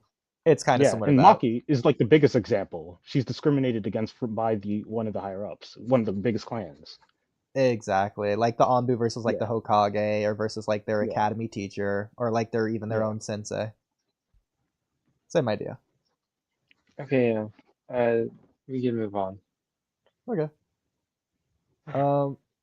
So I guess we could start off with Angus. You remember this topic. So, Ultra. Hypothetically, if Naruto was fighting Ten Tails Obito, right? And Naruto was gonna try and attack Ten Tails Obito's arm. Okay? Yeah. And Ten Tails Obito, he has sensing. So Ten Tails Obito, he knows that's what Naruto's about to do. So what do you think would be a reasonable reaction or response from Ten Tails Obito, knowing Naruto's about to attack his arm? Move his arm? Well, what makes you so sure about that? You would think that's what he would do. What do you mean, what makes me so sure? It depends. If he has counter, like, if he touches his arm, then he could do something to Naruto, then probably it would be a different circumstance, but yeah. Well, between all those options and the possibility of him cutting his own arm off before Naruto can, why did that not stand out to you? I really don't remember. So, I'll be honest, Ultra. I have to come clean. I have to come forth with the truth. So, okay, wait, Oodie, before you do, you must admit that my interaction with this scenario was much better than Ultra's. Yes. I was much better at like engaging with this than he was. So, Ultra, if you remember, in My Hero Academia Season 8, this is the most nothing scene of all time, but it still happened. When Deku is fighting Tomura, with his danger sense, he gets the heebie-jeebies. And he realizes... Yeah, he realizes that Deku's about to chop off his arm. And so Tomura's, of course, reasonable and it's worse. Obvious reaction here was to cut off his own arm before Deku can. No, it's worse than Deku was going to cut off his arm, remember? Okay, wait. I'm confused here. heebie-jeebies Why were worse is than this that. more interesting than what we were talking about before? Because I feel like what we were talking about before is extremely more plot relevant than what we were talking about. So I It's a don't really warm-up understand topic. the level It's of an interest MHA. here. It's an intro topic.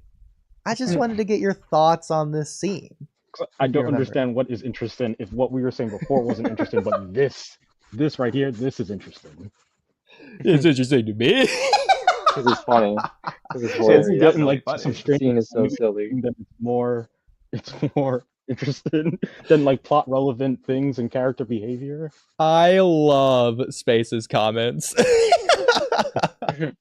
Space, you can choose a comment, but wow, Space is choosing. So Ultra, when it comes to the heebie-jeebies scene, what did you think about it? Honestly, I barely remember the heebie-jeebies scene. Oh, I was gonna say, yeah, we should probably post the scene in the Do you in the have it chat handy? somewhere.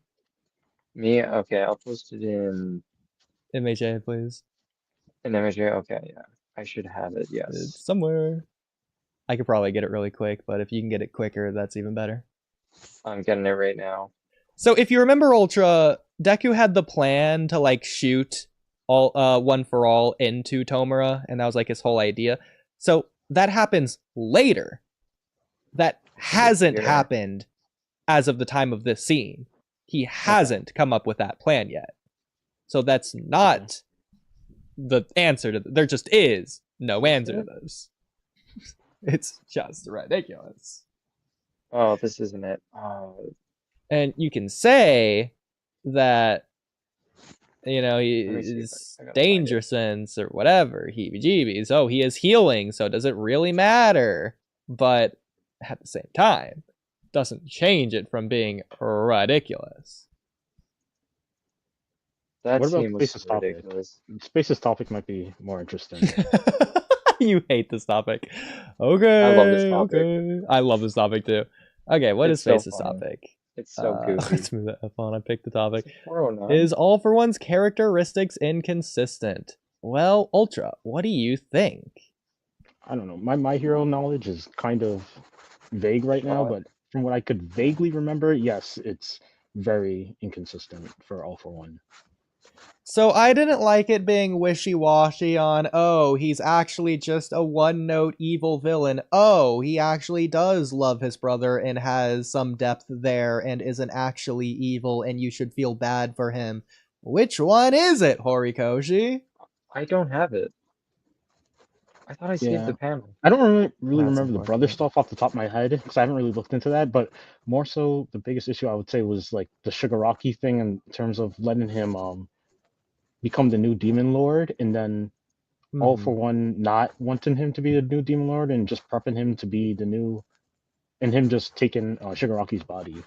Yeah, so at this point I do think I have got Space to come around to that idea that there was a retcon of the whole story at some point of All for One, basically, to where I'm sure you know, but movie 2 was the original ending of My Hero Academia.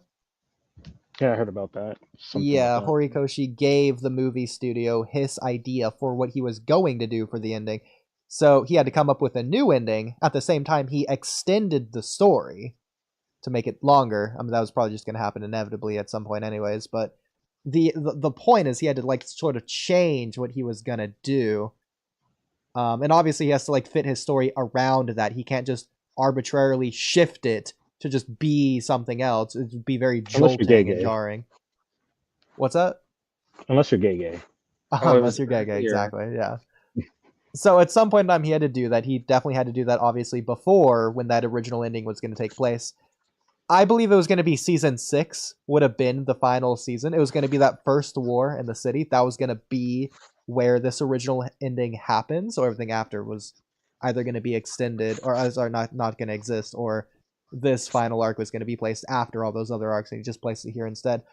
But keeping that in mind, that can also be how All for One changed as well, because if it was going to end there and then it's a lot more likely for All for One's direction was just going to be to raise up Tomura to be what he was, rather than he was going to take over his body to go in that new direction. I don't think he would have included any of that stuff in that first war of Deku seeing, oh, he's seeing Tenko, and All for One's trying to take him over. I just don't think that would have been a plot thread at all. I think it just would have been Tomura would have tried to take One for All. Okay, Bakugo would have gotten in the way, got its quirk stolen probably, and then Deku has to give him One for All so they can both beat him up together, and that was going to be the ending. Yeah, probably. I never watched the movie. Oh, really? Yeah, I did watch. What's your point in all this? All for One retconned. I agree with Ultra. The idea that he was going to take his body and he never really cared about Tomura versus he was actually genuinely raising him to be his successor. And that's to parallel All Might raising Deku as the next wielder of One for All. I don't think that was, I don't know. I don't know if that was a retcon. I mean, I don't really. I think that supporting evidence towards this would be all the double speak they do, especially early on. So for example, like the I am here line, All for One says that because All Might says that. The your next line, All for One says that because All Might says that. Even at the end of season 2 with the mall scene afterwards, it's oh, both of our stories started because of All Might. They do a lot of things to like basically have that be a parallel rather than a contrast. So I think that was supposed to be similar at first, and it was supposed to just be a fight between the next person with All for One and One for All. It's supposed to be like the idea. Yeah. But if anyone else's thoughts on that, I'm just trying to find the scene. The retcon was very small. No, I don't think it was a jarring retcon. I think it's very seamless the way he wrote it in, so I think it's good. And I think stories should change over time, but that's why I don't even think it's really a retcon because of how seamless it was. Not really. A lot of fans got pissed off over it. Oh, well, I didn't really care. I thought it was fine. No, but to point that it wasn't really seamless because a lot of fans noticed it. Oh, well, I never noticed it. I thought All for One was just kind of evil and he was doing what evil does. No, it was like very controversial when it happened. I don't know, man. I don't think it was that bad. It was. This happened like a few weeks after Dabi's reveal, and then people were getting angry and started comparing it to Naruto and started calling it stupid because of that. It was crazy when that happened. That's funny. Oh, I do think when you go back and rewatch the earlier seasons of My Hero Academia, knowing where it goes, I don't think it's very obtrusive. You can watch it and you can be sort of like in the experience. It doesn't like take away from anything from me. So I think with that in mind, I think he did write it pretty smoothly, even if it's clear. I found it. This is so funny. Oh, okay. The heebie-jeebies. If you want to post in the My Hero Academia chat. I will. Just give me 1 minute. Okay. This is my favorite. This is the funniest shit ever, man. I'm so glad you pointed this out to me when you did. I think I was like laughing my ass off at how ridiculous it was. Yeah. And just like loving it. So I was like, this is so fucking I love it. But for my point for Ultra, I think this goes back to like the story versus the universe, to where knowing where it goes and knowing that this is in universe how All for One was thinking all along, I can see how it can be in universe to where All for One would say these things or do these things, and it can work for what he does later on. I'm not going to say it's the most consistent thing in the world, but it's a lot more consistent than I guess what it could have been. No, there's like a few scenes where it completely contradicts what happens later on in the story. Like, I think there's one scene where All for One's like talking to himself about his plans, and it makes no sense for him to lie to himself about his plans. And there's another scene where the Shigaraki scene, Space knows about this one scene where he says, oh, this won't be a fine quirk for Shigaraki when he's fighting Best Genius, I think. Okay. Yeah, so retroactively, those two parts don't really make sense. Yeah, I guess you just have to throw those two away, just delete them as filler or whatever. I posted it, the legendary scene. Legendary TV scene.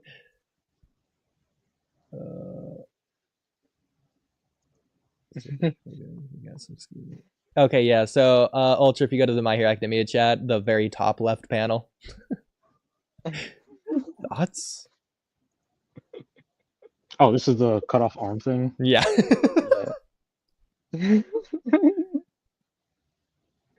Yeah, I mean, it makes sense. It's totally reasonable. So I sliced off my own arm just before he could. Of course, like any other reasonable person would do. Duh, of course. Duh. Well, considering that Shigaraki has a lot of hands, it might make sense, but maybe not in that scene because he looks like he doesn't have a lot of hands here. No, there was a million better options. It definitely doesn't make sense. No, I agree with you. I'm trying to make it make sense. Yeah, no, I get that. Why are you trying to make this make sense, but the All for One retcon is like incomprehensible? No, I'm doing this. I'm doing this to be funny. I'm not serious. Oh. It's not that it can't happen. It's just that there's a million better ideas. Yeah. I mean, if he just, I think that's the funniest part. I know, bro. I know, it's so good. Like if he had just put this in, because I'm sure he put this in because he thought it's a cool idea. That's realistically why it's here. If he just put it in a couple chapters later when Deku's trying to do the inserting one for all thing, then it could just work out fine. But he didn't. Into his whole. Yeah, I never really thought about this. Yeah, I know. I know. That's why it's the Walky Talky topic. Inserting his black It's tendril. the most nothing thing of all time. Shiguchi. We're obviously gonna overblow it to be the most overboard thing ever. I guess getting to a different topic though. Angus, I know you were saying in the chat the other day that something should have been a stream topic. Do you remember what that was? Was that MHA? Yeah, you were saying this should have been on stream. I don't know. Do you want to find it? I'll go scrolling. Feel free to definitely go scroll. I think I was getting heated. It was. It was so funny. You brought out the popcorn emoji. I love the emoji. Let's see. I'm scrolling for it too.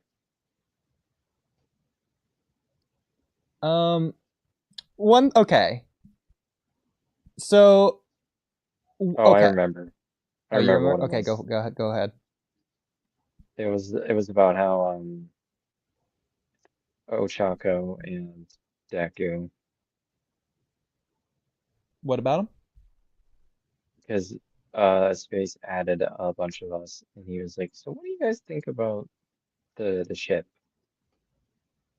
And I was like, "I think he should have confirmed it earlier, or he should have made the confirmation more explicit." Okay. And Space was like, "No, I think it was fine the way it was," and I was like, "Dude, it was terrible."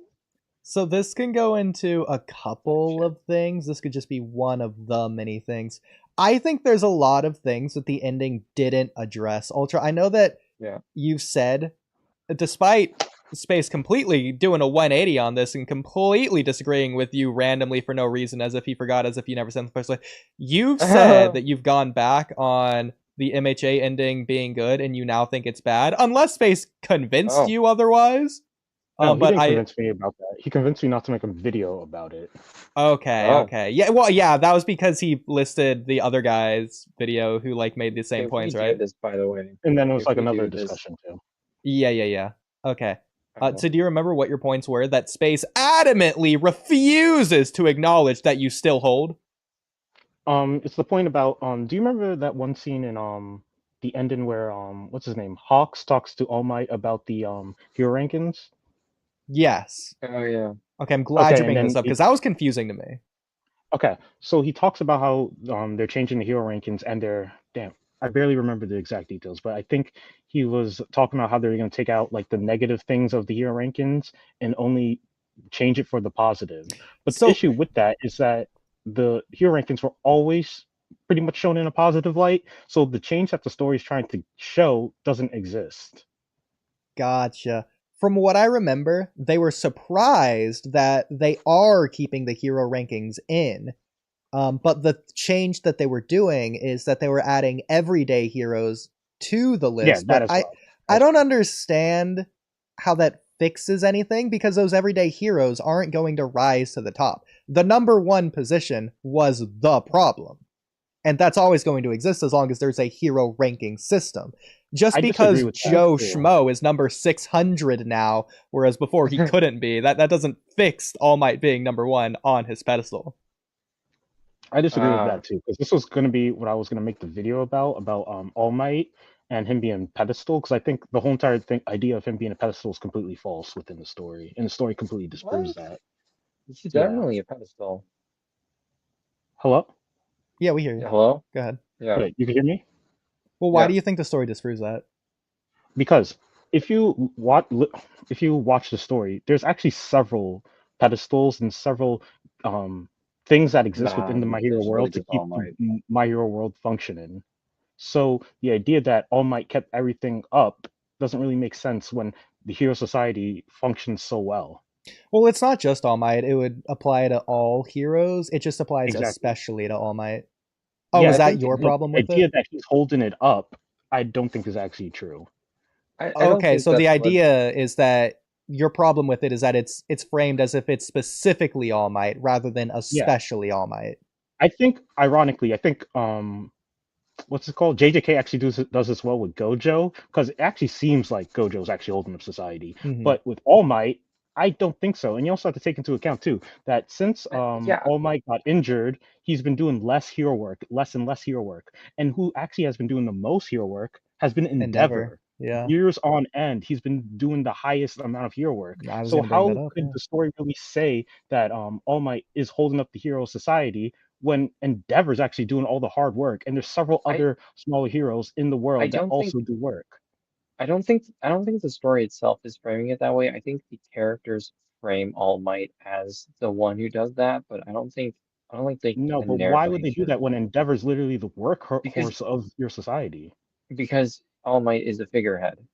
Yeah, he's a figurehead, but he's not holding up hero society, which the story tries to make it seem like. No, but I don't think the story itself is doing that. I think it's just really like. There's another part too, because when All Might retires, they're like, oh, crime is gonna rise, all these bad things are gonna happen. But you have to take into account, why would crime rise when the next person up is probably the most scariest person to be the number one hero? Because All Might, from the villain's perspective. Because All Might was like a big thing. Yeah, but Endeavor is a scary thing if I'm a hero. Yeah, but my God. I mean, if I'm a villain, I'm sorry. So this is funny because I agree and disagree with Ultra. So I think the story tries to do this with All Might, but I think it fails to do it. It tries to do it by presenting All Might as wanting to be and achieving, becoming the symbol of peace. He becomes the pillar of peace or whatever. And the story says that, but it doesn't really do anything with that. That doesn't mean anything more than any other hero. What All Might does do is he puts an end to All For One's regime, at least temporarily, especially by beating All For One himself. That's something that no other pro hero could do. And that has more implications than just All For One, because he had a whole regime. And as we see previously, society was just in complete tatters, seemingly because of All For One, or at least All For One took advantage of it.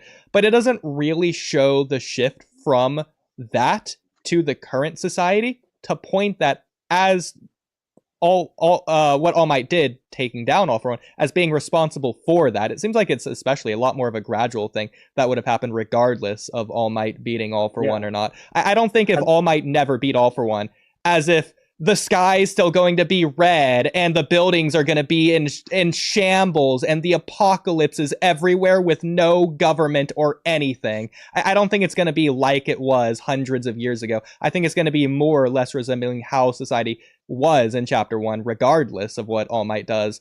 And I think that's the problem. Yeah, and if you watched Vigilantes, right? Season 1, I haven't seen Season 2 yet. Yeah, Vigilantes makes it all the more complicated because we could see how people act in their everyday lives and how they see heroes. So it kind of makes everything even that much more complicated, and how All Might is the figurehead when we could see all these individuals upholding hero society, even people who aren't even heroes and have hero licenses. Do you think it's inconsistent though? Because this is why I think it's especially All Might rather than he's like the sole one as it's being portrayed, because even as far back as chapter 1, people aren't praying that All Might's going to show up to save the day. They're happy when he does, but they're hoping that a hero comes to save the day. Any one of them. It could be simply Kamui, it could be Mount Lady, it could be any of them. If it's All Might, then great, but they're not hoping it's going to be specifically All Might, they're just hoping it's going to be any hero. Yeah, I don't disagree with that.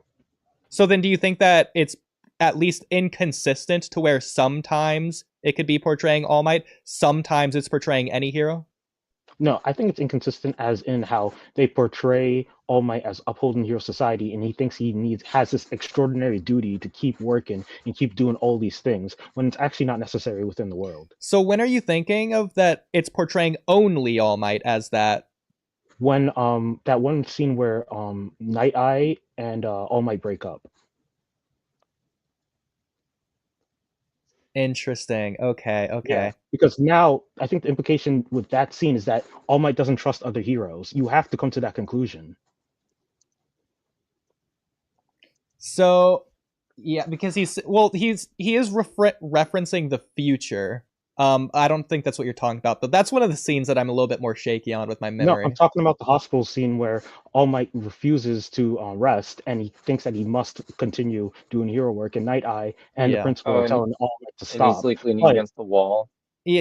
And he's then, like stumbling. That scene doesn't work if there's other heroes. Because why is All Might so adamant to do all this stuff when other heroes could work and they do hero work well? He places it on himself as like a duty.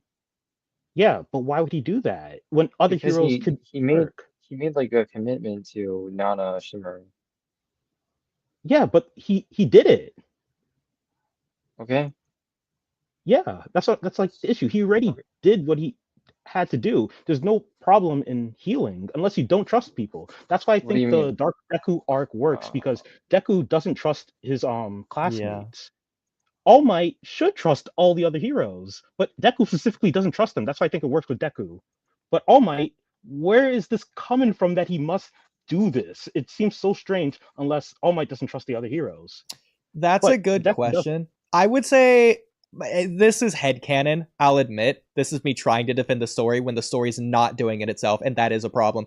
I would say it's probably coming from what we see with All Might as a character, to where from the very beginning, before he got One for All, he wants to be the symbol of peace because of everything that's happened to him. He's seen the crime in the city, he's seen his parents die, etc., etc., and he can't stand to just sit around doing nothing. So it doesn't matter whether or not other heroes are there or not, because the story is basically portraying All Might as wrong, but that's what he's gonna do anyways, because that's his character.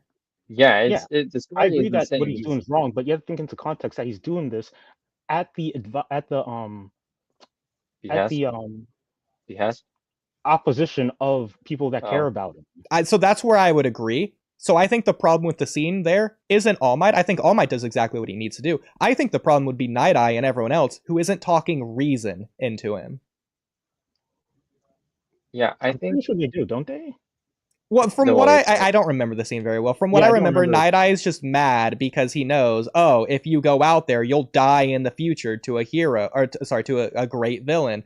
That's more so what he's saying. He's not reassuring All Might, you don't actually have to do this because there are other heroes who can do this.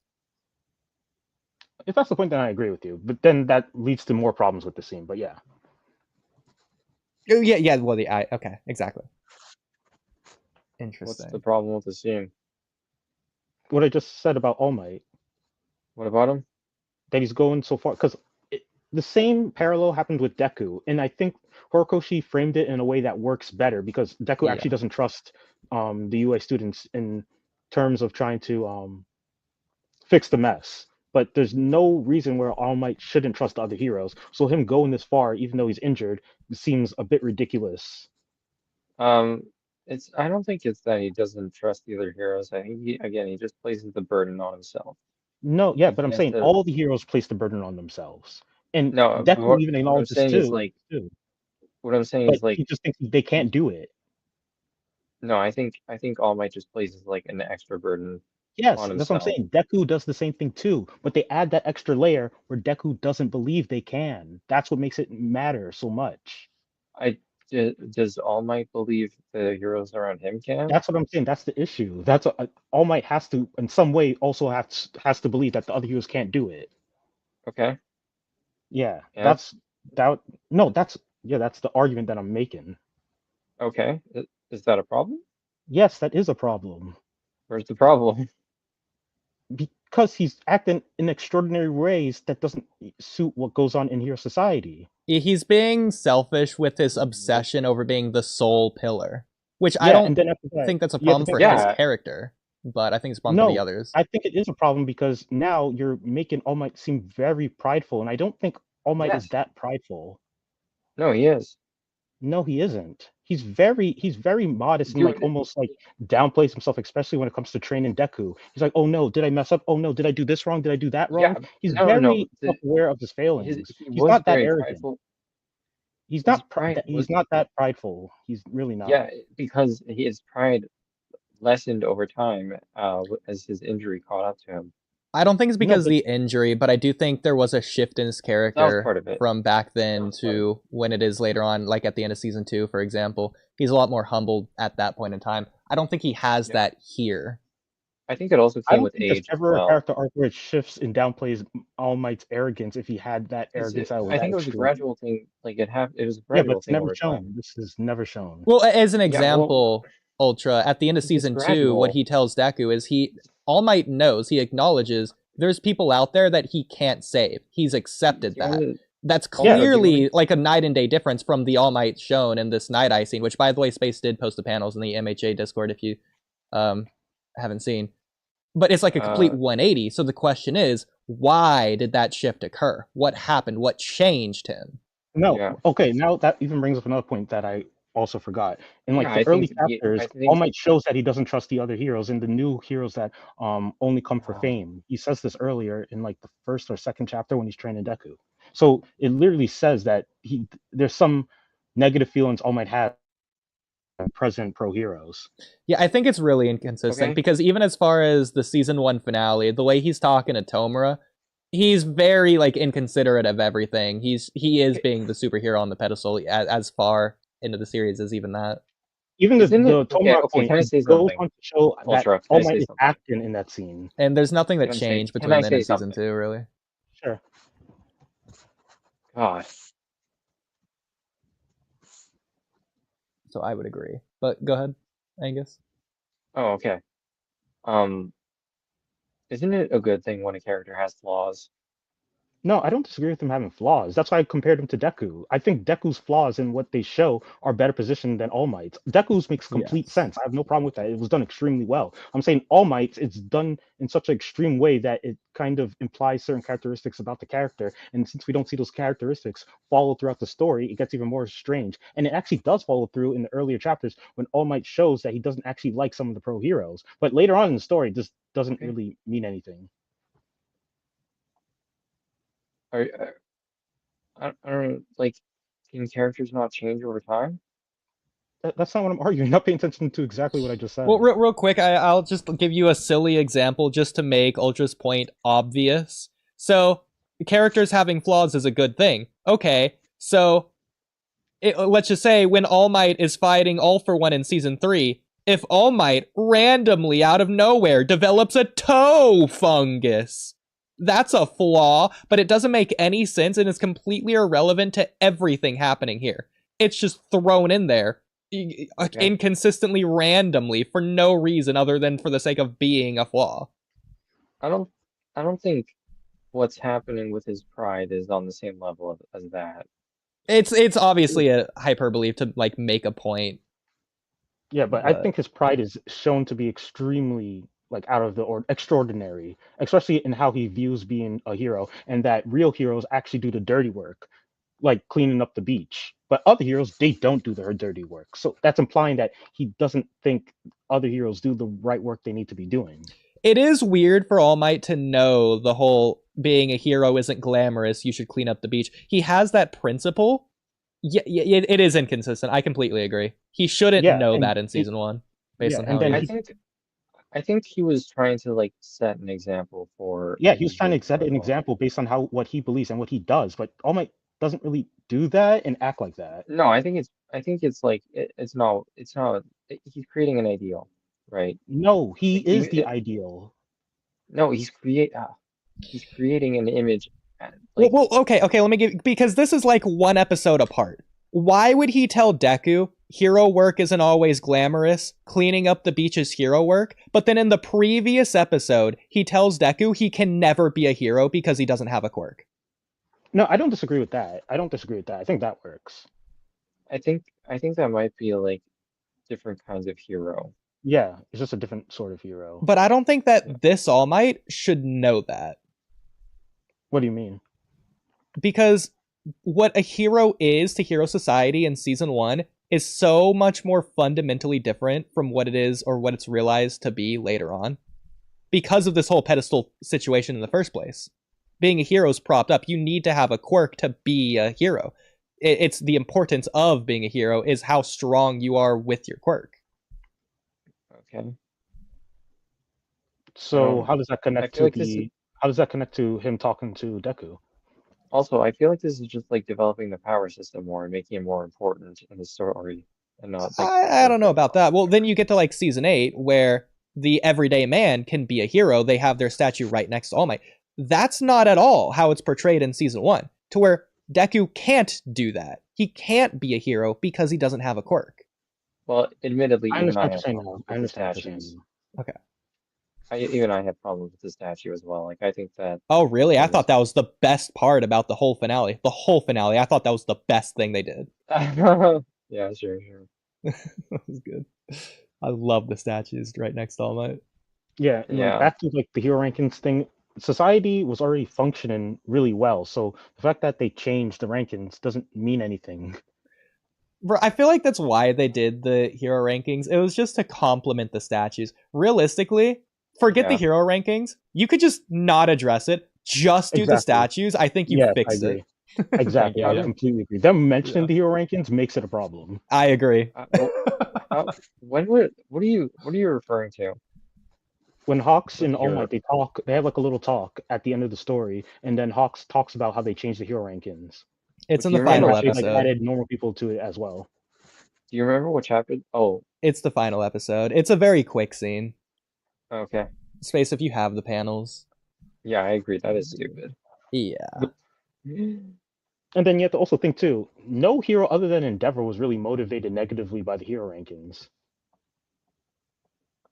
I don't think Endeavor was by that. I think Endeavor was motivated by his own idiosyncrasies. No, I agree with that, but that's the closest person that you could say. You could argue that Mount Lady was, but it's hard to tell how much of that is supposed to just be a gag or how much of that is just her personality regardless. Yeah, and also she's also a great hero, so it doesn't really mean anything because she turns into a great hero. That's true too. Yeah. And then she was a rookie too, so you could just say, oh, she was naive, and then she just learned based on how the norms are of Hero Society. So that even enforces more that Hero Society works perfectly.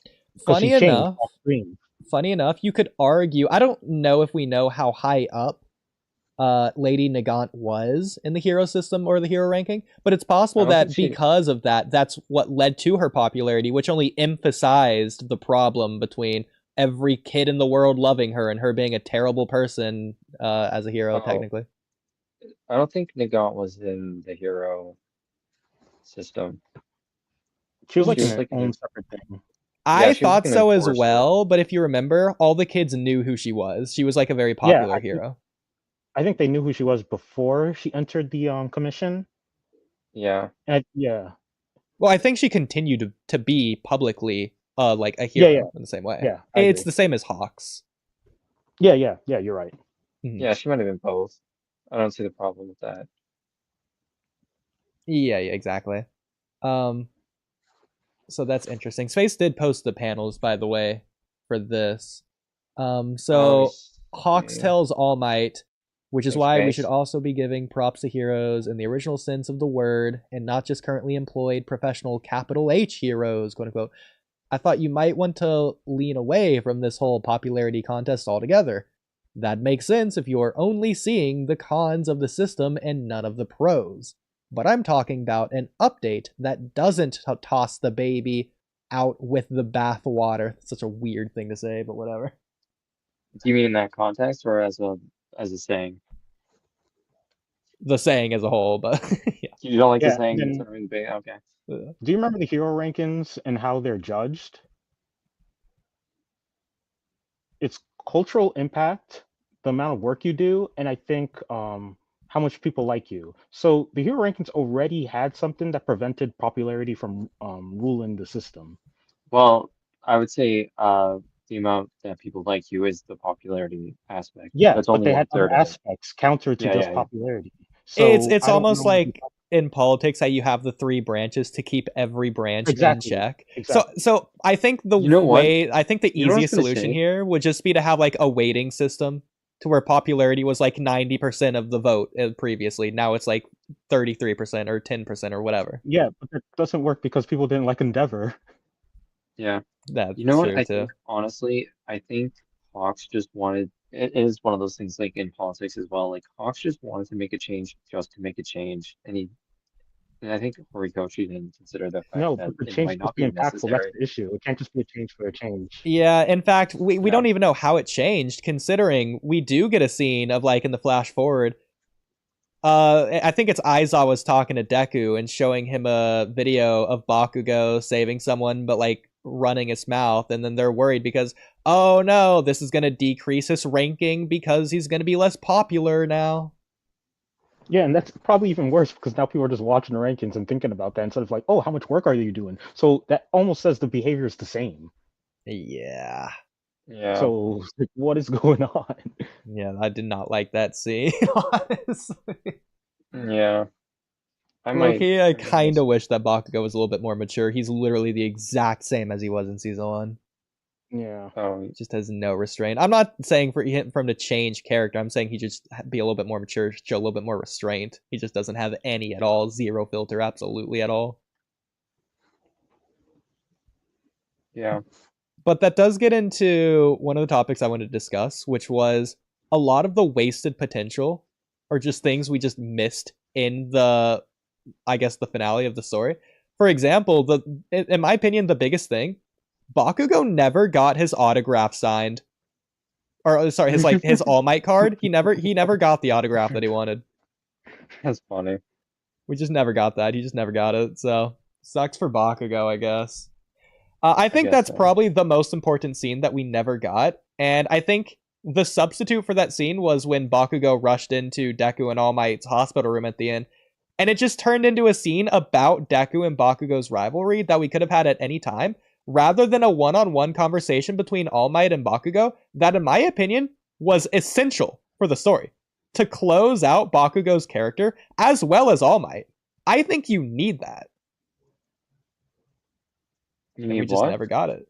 We needed a scene of All Might acknowledging Bakugo as a hero, that he's as big, if not more of a hero than Deku. I think he did, didn't To he? sign In the his hospital? autograph. We need a one-on-one by scene signing the between the two. autograph. Because I it think- doesn't count wasn't- if Bakugo's going to him, and it doesn't count if Deku's in the scene. We needed a scene of All Might going to Bakugo for All Might to choose to do that. He never did. Okay. Yeah. You know what? I And think Bakugo it also might- saved All Might too. Yeah. Yeah, You and All do Might you wanna never do a repay that. He reread, never by the way? acknowledges that to Bakugo. He needed to You do wanna- that for the story. And he You did. want to finish up my rewrite, by the way? Well, I wanted to go over all the wasted potential.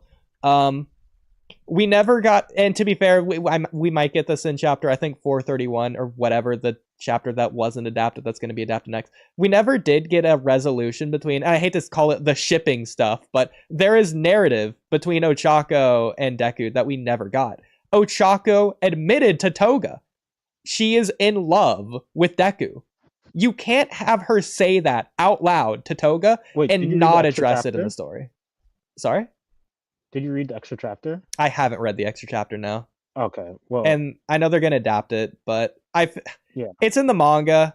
I don't know if it's going to be like technically a part of season 8, if they're just going to add it on as an extra episode at the end that we just haven't got yet, or if it's going to be like an OVA or what.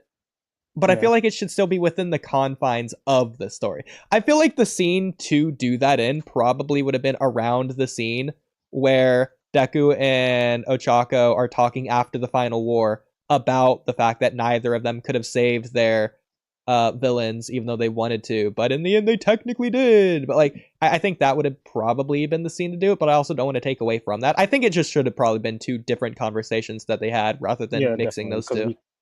It'd be kind of awkward to have a romance right after the grieving. Exactly. So it probably should have been two different conversations. But it's just weird that I haven't seen that, despite the story being over. I know there's the extra chapter, but it's a bonus chapter. It's not the ending chapter. It's a chapter after the ending. It's like Naruto Gaiden. Just wait for the extra chapter. That's all I'm going to say on that. It's an epilogue. If they do it in the epilogue, it doesn't count. It needs to be in the story. But whatever. There's a couple more things. We never really got much of a conclusion to a lot of the villains, in my opinion. Spinner, he wrote his book. If you want to count that as good enough, whatever. We never got really any conclusion to the heteromorph stuff in general. We had the octopus guy, I forget, Tentacle. He's got like the Nobel Peace Prize or whatever. But we haven't heard of any regulations, any changes. They're just going to the backwater villages to go talk to them, but we never even hear anything from that. We don't know of any changes that's happened in society in regards to that. We do know the change. Don't you remember, like, just because bad things happen to you doesn't mean you should do bad things. That's like, I guess, more so the message that they established in the war. That's the message they established in the war, but what ramifications does it have on society? What did that change? I don't really know. Yeah, I mean, it's good for the audience, but in universe, we don't know. And I'm sure something changed. I'm sure Horikoshi would tell us that, but it's not in the story, even if it's in universe. And I think that's a problem. But also, of their villains, the most obvious one that stands out to me would be Dabi. We just never got a scene between Shoto and Dabi eating. Their final line was Dabi telling Shoto. I don't think that's a problem. Bro. The final line of Dabi is that he likes udon or whatever. That's his favorite food. Yeah, I don't really think that's a problem. That is a problem to me. That's gonna be your send-off to Dabi and Shoto, is him telling him that he likes that's his favorite food. Yeah. As far as I know, that's the final time Shoto saw him alive. Yeah. That's a problem. I don't like that. I don't think that's that much of a problem. You can okay. No, I don't think is it because you think that's a good ending as a tragedy, or do you think they're trying to do a different type of ending? I think it's just that now that what's his name? Shoto sees Dabi as a person and his brother, and the fact that he could understand that he's a person. Oh, he likes different foods. That he's not just like this terrible villain. That he actually likes food, and that they both could like relate on that. It's just I think that's what I was trying to like come across. I think it really worked well as well, because it showed that they are brothers in a sense, because of course they have the same favorite food, and I think there's like a beautiful sort of harmony to that. I don't think there's any beautiful harmony to them sharing the same favorite food. I think that's ridiculous. I don't think that's a genetic thing. Right? I think that's just pure coincidence, and that's part of the problem with this, by the way. It's just that it's like they're linked as brothers. Even though they're so different, they could still share something. They can still have the same favorite food, yeah. But that's always the case. That's always both of their favorite food. They just haven't said it. That doesn't change in the finale. Makes it powerful because they didn't treat each other like brothers. Yeah, they didn't. No, it's not even that. It's like they were like forbidden from like knowing anything about each other because of Endeavor. Right. So like learning this it is more powerful. Finally we agree, Ultra. Finally we agree. Okay. Crazy. Okay.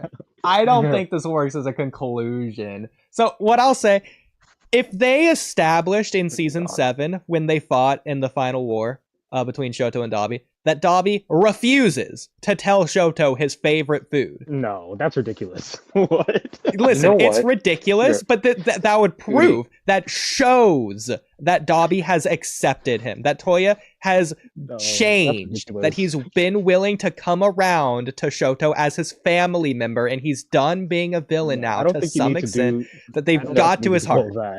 Listen, I know it's ridiculous. I know it's ridiculous, but it's already ridiculous enough to ask him his favorite food, but there's meaning behind that. I acknowledge that. I'm not going to pretend like there isn't a lot of weight behind doing that, because I know what it means. It's more than just a trivial, oh, what's your favorite food? No, there's It's not something trivial. there. I disagree. That is not trivial. Oodie, I think I know what you want. What you want is a scene where it's like after the video that Dobby shows and reveals that he's the son of Endeavor. What you want is a behind the scenes scene where we follow Dobby into the kitchen and he makes Oh my himself a cup god. of udon or I think it's soba. Yeah. That's what you want. You want to see him eating the soba. You want to see him actually I do want a scene of Shoto and I knew it. Toya alone, one-on-one together. Screw Endeavor. He doesn't need a visit every day. Have Shoto and Toya eating some freaking noodles together. Like Shoto, that was his goal, by the way. Not to ask, not to find out Toya's favorite food, but to eat udon. He didn't even care what Toya's favorite food was. He just wanted to eat his favorite food with Toya. That's what he wanted. That was his goal in season 7. Not because he wanted that, but because Bakugo randomly suggested it, by the way. Yeah, I have a problem with it. Stupid. I think the scene of Shoto sharing a meal with Bakugo and Izuku kind of fulfilled that to some degree. Well, what I was saying is like I think what you wanted was a scene to establish that his favorite food was udon before. I mean, I don't that care about reveal that later. necessarily. I just want to see some sort of Oh. change. Because hypothetically, as far Okay, as I'm fair aware, if Shoto asked Dobby what his favorite food was in frickin' season 3 when he attacked the camp or whatever, Dobby just would have told him. I don't think he would. See, but that's the problem. You're saying the word think. You don't know. And that's the problem. Yeah, no, but I think it's a reasonable assumption that he wouldn't just tell his brother that he wants to kill. Okay, but is your true. reasonable assumption is based on vibes and not the story. You cannot substantiate I that agree with with any Ultron. narrative analysis. I agree with Ultron on this. This is just like nonsense because we know I that agree. he's finally at the point where he could look at him as a person. But before they didn't look at each other as people. They looked at each other as enemies. What are you talking about? Okay. And by the way, I completely disagree. Out of context of this scene, asking for someone's favorite food is trivial. Ultra. Yeah, If I agree. I agree. if some stranger walked up I to you agree and as asked you well. your favorite food on the street, that's trivial. Yeah, but the point is that they're talking to me like a person. They're finally getting closer as brothers. Oh Yeah, my but God. the fact that he's telling this guy that would probably kill him something trivial shows that he's treating him like a person. Like, okay, And the Oodie, fact that they have the same food even shows a stronger connection. Oodie, do you have siblings? That I don't know, doesn't Oodie- matter for this. Shoto was always like this towards Toya as soon as he realized who Okay. Toya was. Oodie, it's funny you say that because I do have siblings, and I will say, like, as someone with siblings, it does hit much harder. Toya's the one who changed, not Shoto. What are you getting at? But we don't even get to see that change, really. Oh my God. Just said his favorite food. It's just I can't stupid. believe you. Bro deserved to die. By the way, never confirmed if he actually died. They just I'm said he joking. will in a I couple don't know. days. Do you think everything in the story needs to be shown for you to understand what's going on in the story? It doesn't need to be shown, but then Yeah, then why at are you least say, talking like, at least oh, say, he needs to be shown to no, die. You bro. also know he did die. We don't know because they don't say he's Oh, you see, definitely gonna no, no, die. no, He has no, 72 no, no, no. hours You can't- left you at can't put- max. You can't do both. You can't say, oh, stories could show things that are implied and you understand what happened, and then also say that they need to definitively say that Dobby died. That's ridiculous. Bro, my problem with it is that they say he might die. They don't know. They aren't sure. They think he probably will, possibly. We don't They know. say probably might die. Something like that, yeah. They don't know. There's That's a the point. 10% I think it's chance of pretty a obvious that he's 30% going to chance die of a afterwards. 10% chance of him dying. Bro, they don't say that. That's the problem. Wait, so you think at the end of My Hero, Dobby's alive? I'm saying it's definitely possible. No, I'm asking you. Do you think he's alive? No, I yes. will put a 40% likelihood on it, and that's no, a no. high. Answer the question. Answer the question. You're not answering the question. I think it's more but I think likely that than was the not answer. that he's not alive. I think giving a percentage likelihood answers the question. No, Like, because you don't know. the reason I'm asking him a yes or no question is because in stories, not everything has to be specifically shown for you to understand what's going on. You could That's fair. imply things. That's like show, don't tell, or like 2 + 2 = 4 from Pixar. So Oodie's trying to play this weird game with things where it has to be explicitly shown. That's why I'm asking him a yes or no. Because if he says yes, then it obviously knows that he's upholding to certain storytelling principles. But now he knows that he could run away from that and run away from storytelling principles. He's trying to play like a gray game right now. Wow, congrats to My Hero Academia for doing the bare minimum. You're right, See, now he's Ultra. retreating. Okay. Laziest thing they could do while still being technically good. Oh, yeah, you got me there. Sorry that I want more from my stories. Speaking of more, I think that absolutely, it's ridiculous that Tenko would only tell Deku to only tell Spinner and no one else. And wait. Before you continue, Space posted a panel, and you're absolutely wrong. It says it's a slow march towards death that Toya Todoroki is now facing. Listen, these are manga translations. I'm sure my English subtitles are different. This is Viz, yeah. The anime changed it, okay? It's different. Yeah, you can never trust Viz for shit like this. Because this is fine. I don't have a problem with that. But Deku only tells Spinner. He doesn't even bother telling Toya, as if Toya wouldn't care, as if Tomura wouldn't want him to know, or any of the other villains. I think Tenko might. Well, there's a couple of reasons. One is Tenko might have been like, well, he's probably dead, and another is like, But he doesn't know. He doesn't know that Spinner's alive. He doesn't know that Toga's dead. He doesn't know anything. I think he probably knew that Spinner was alive, but I think how? I don't know, precog. Bro, that's ridiculous. At that point, why specify Spinner? Just say to my friends, or to the League of Villains, or to any of them that are still out there after this, or it's any of that. I think it might be because Spinner and Tomura got along the best because they were both League players, and that's why they called it the League of Villains, because it's a reference to League as well. Bro, that's so ridiculous. Dude, they were literally gamers. That's such a non-thing in the story, though. Space posted another panel or page.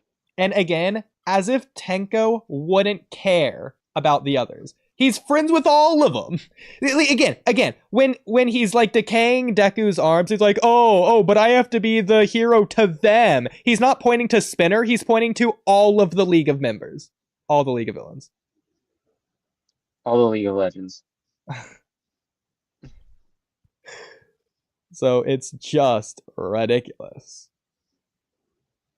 That's Space, that's what I'm saying.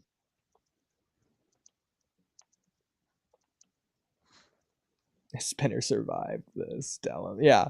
So he doesn't even know. He's saying if Spinner survived. Okay, what about if Toya survived? If Toga survived? You don't have any messages for them? Just nothing?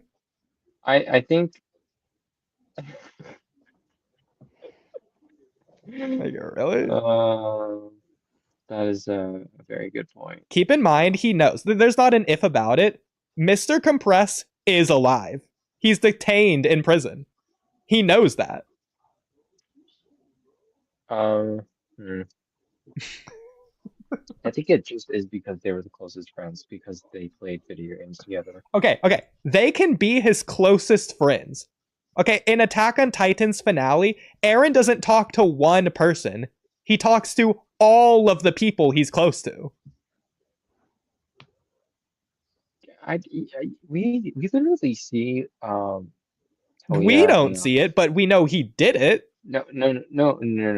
Let me finish. We literally see Toya and Toga enter the League of Villains, like on screen. Like we see them like join the group on screen. Like they're very recent members. Like I get what you're saying, that they became sort of close friends, but they weren't as tight as Spinner and Tomura type shit.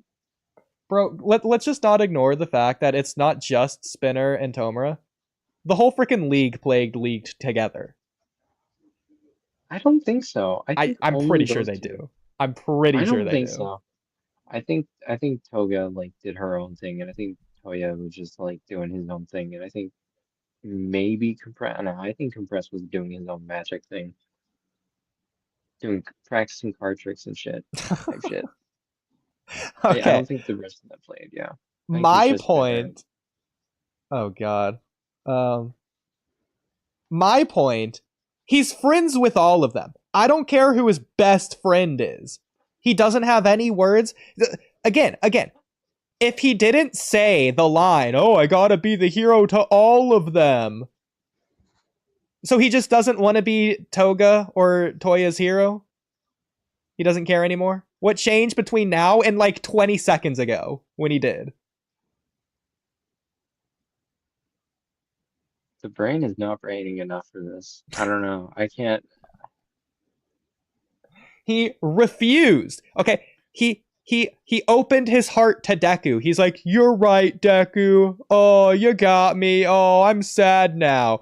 Oh, but I'm still not actually on your side because I actually have to be their hero. Sorry." And then you get to the finale. Oh yeah, go tell Spinner. You know, if he's alive. You know, screw the others though. Yeah, who cares? Screw the other. Not even gonna bother saying their names. I just want to say like I think it might be because he was like Toya became a member of the Todorokis again. So like he was like, well, the Todorokis they have their own family Bro, he thing doesn't going know on. that. He doesn't even know if Spinner's alive. And also, I also put this responsibility on Deku. I don't care if Tenko only said Tomura in his last if he only said Spinner in his last 5 seconds of life. You can't put two and two together and realize he probably means the whole league. You can't just go on your own to just go tell Toya. No, because I think Deku even says, nope, he only said Spinner. He only said you. Bro, that's so stupid. That's so stupid. Oh my god, I that's mean, it stupid. makes I hate sense. it. I don't know. Like maybe we're just intuiting it differently. Like to me, I intuited it. To me, it made intuitive sense. To you, it doesn't. I don't know. I also think What for would the he? most... Wait, go ahead. What would he even? Let me see. Because he said Ichiku is Spinner said right. Tell him. Oh, he didn't post the panel of what he said to tell him. Let me see if I can find it. Unless Space can find it before me. Let me see if I can find what he wanted to tell him because I think it was actually pretty personal as well. Like it wasn't just like tell him just generic. It might have just been generic, but spoken out here. Let's see. So I don't have all the panels on hand. There's more things that I thought weren't addressed in the finale at all that I think should have, but I can't remember them off the top of my head. I wish I wrote them all down. those are the Should've big written ones down. for sure, though. There is one that I think's addressed. I just think they did it wrong, which is society itself changing. I think this is addressed when the Tenko 2.0 kid walks out of the house and then the grandma goes to confront him and asks him if he's okay. Great scene, Yeah. sweet scene. I like it. I don't think it's Mhm. properly addressing the issue in the first place. Ultra, do you agree or disagree with that? What issue? I agree, but I forgot what was my argument. I think I talked to What Space about this issue? before. The issue Interesting. of villains? Here, let me go find where I talk about it, and I'll just read off what I say. Oh, I found it. Oh, I think I roughly remember what was my argument, but I'm probably gonna mess it up. So I think when they first did it with the old lady with Shigaraki, she saw Shigaraki, right? Yeah. And after that, she noticed him, and then she thinks she should call a hero or something, and then she decides not to do it because she looks at him and he looks scary. Right. I think that's what happens. I completely forgot my argument. Yeah, I can't do it.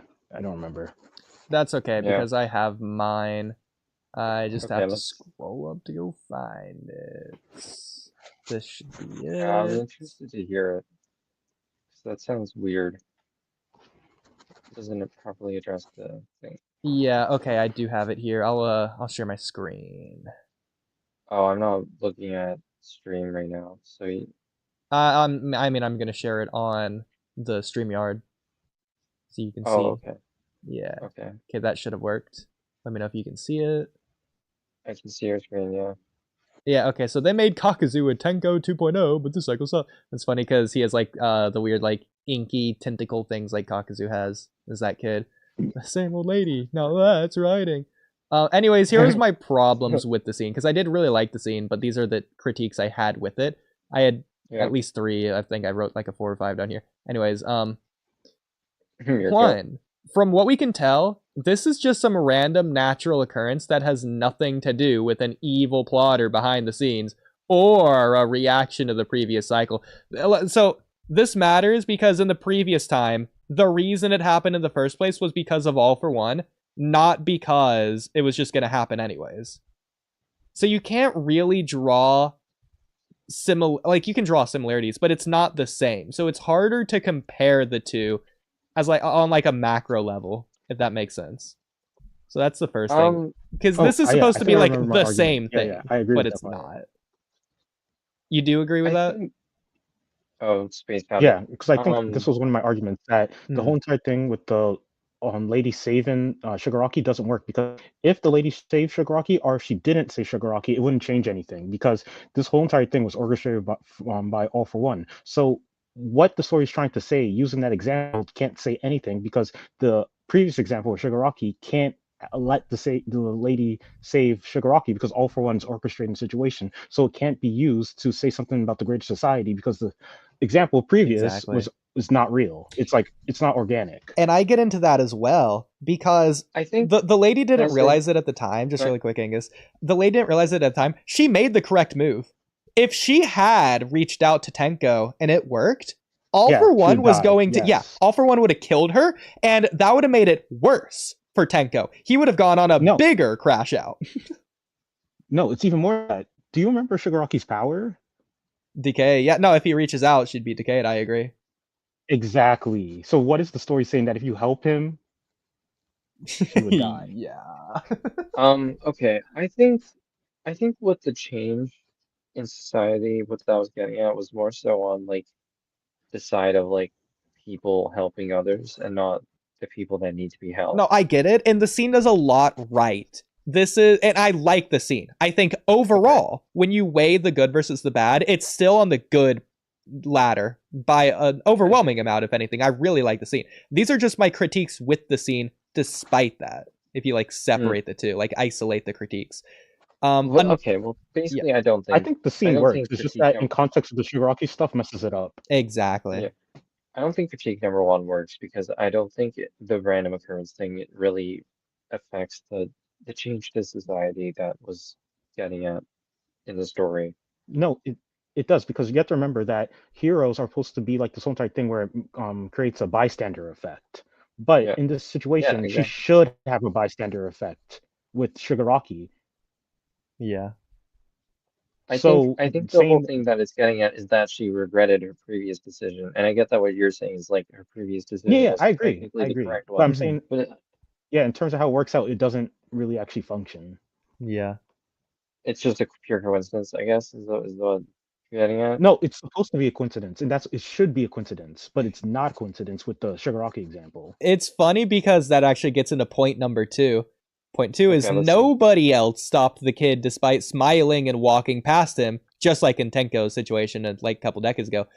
It had to take that specific same lady to do it, which is pure extreme coincidence that she was there at that time when that kid happened to be there. Because if that same exact lady wasn't there, the exact same thing happens as it did with Tenko's situation.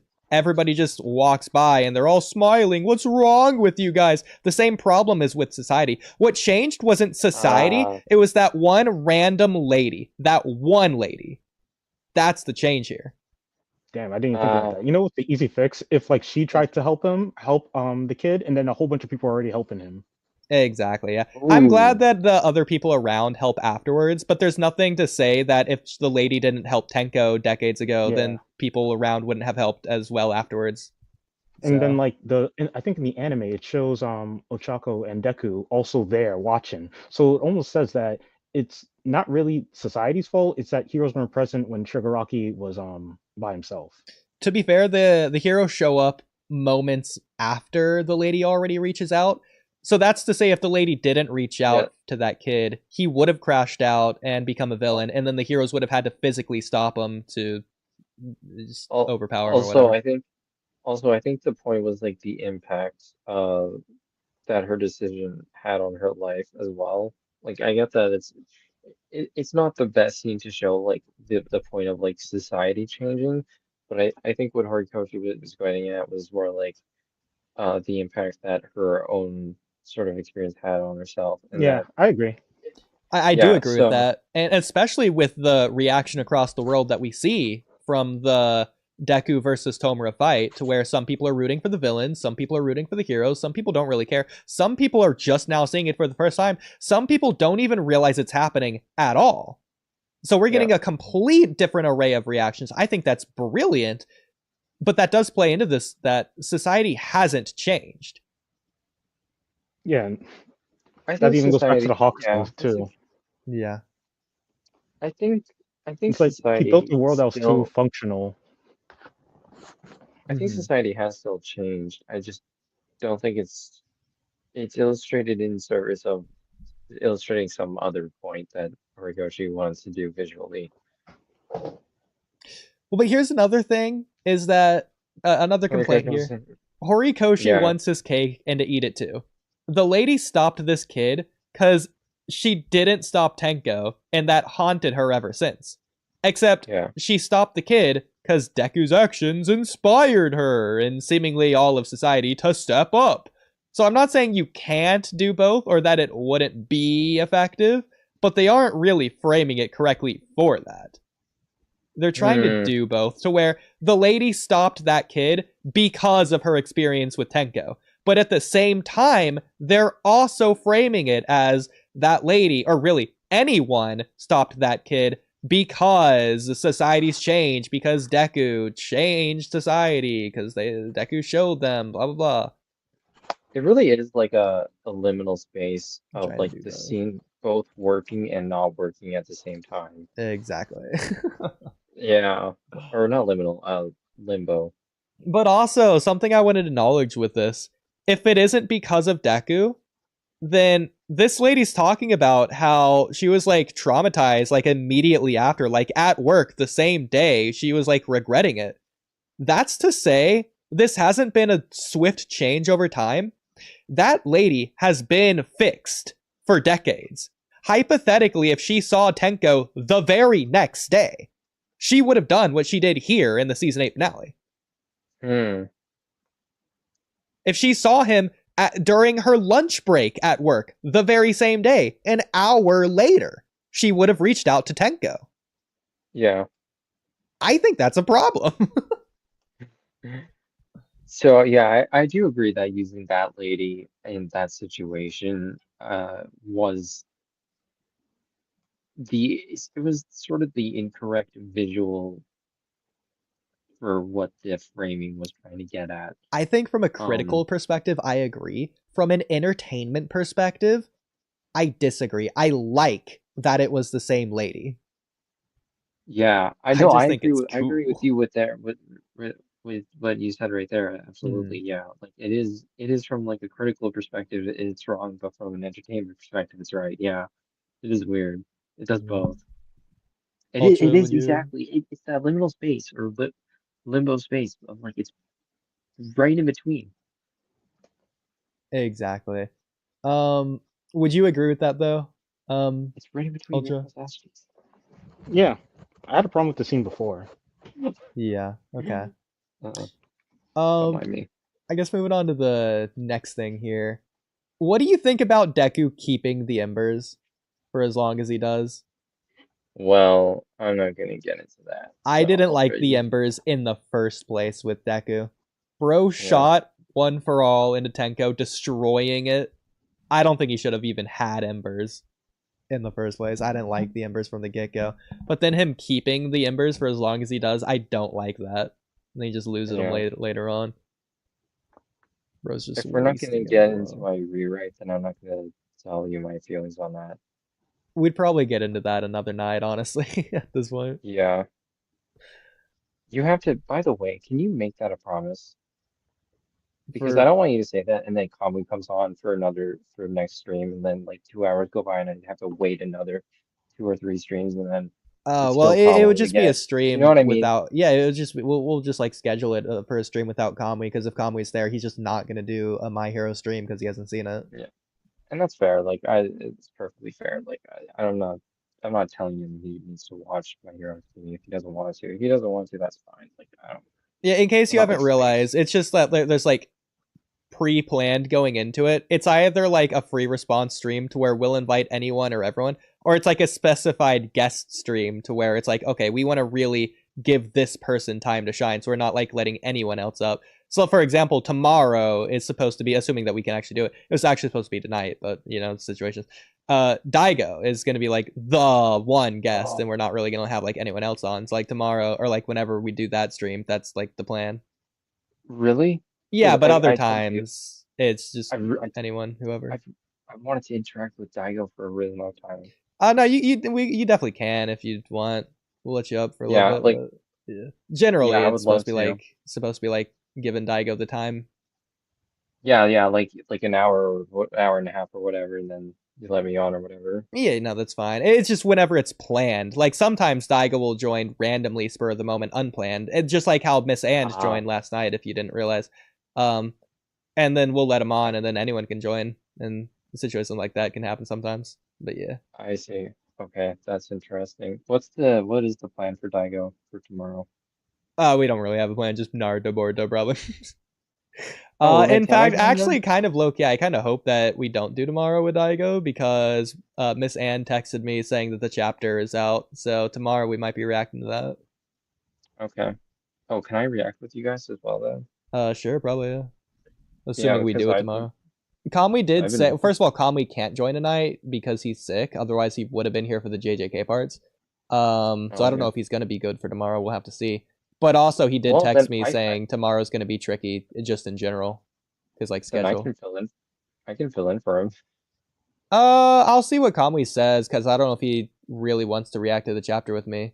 I assume he does. No, But what I mean is like if he can't be there, then I'll be there instead, and I'll react because I haven't seen it yet either, so I can no, what react I'm at the same saying is time I as don't know well. if Kamui wants to react to it with me or not.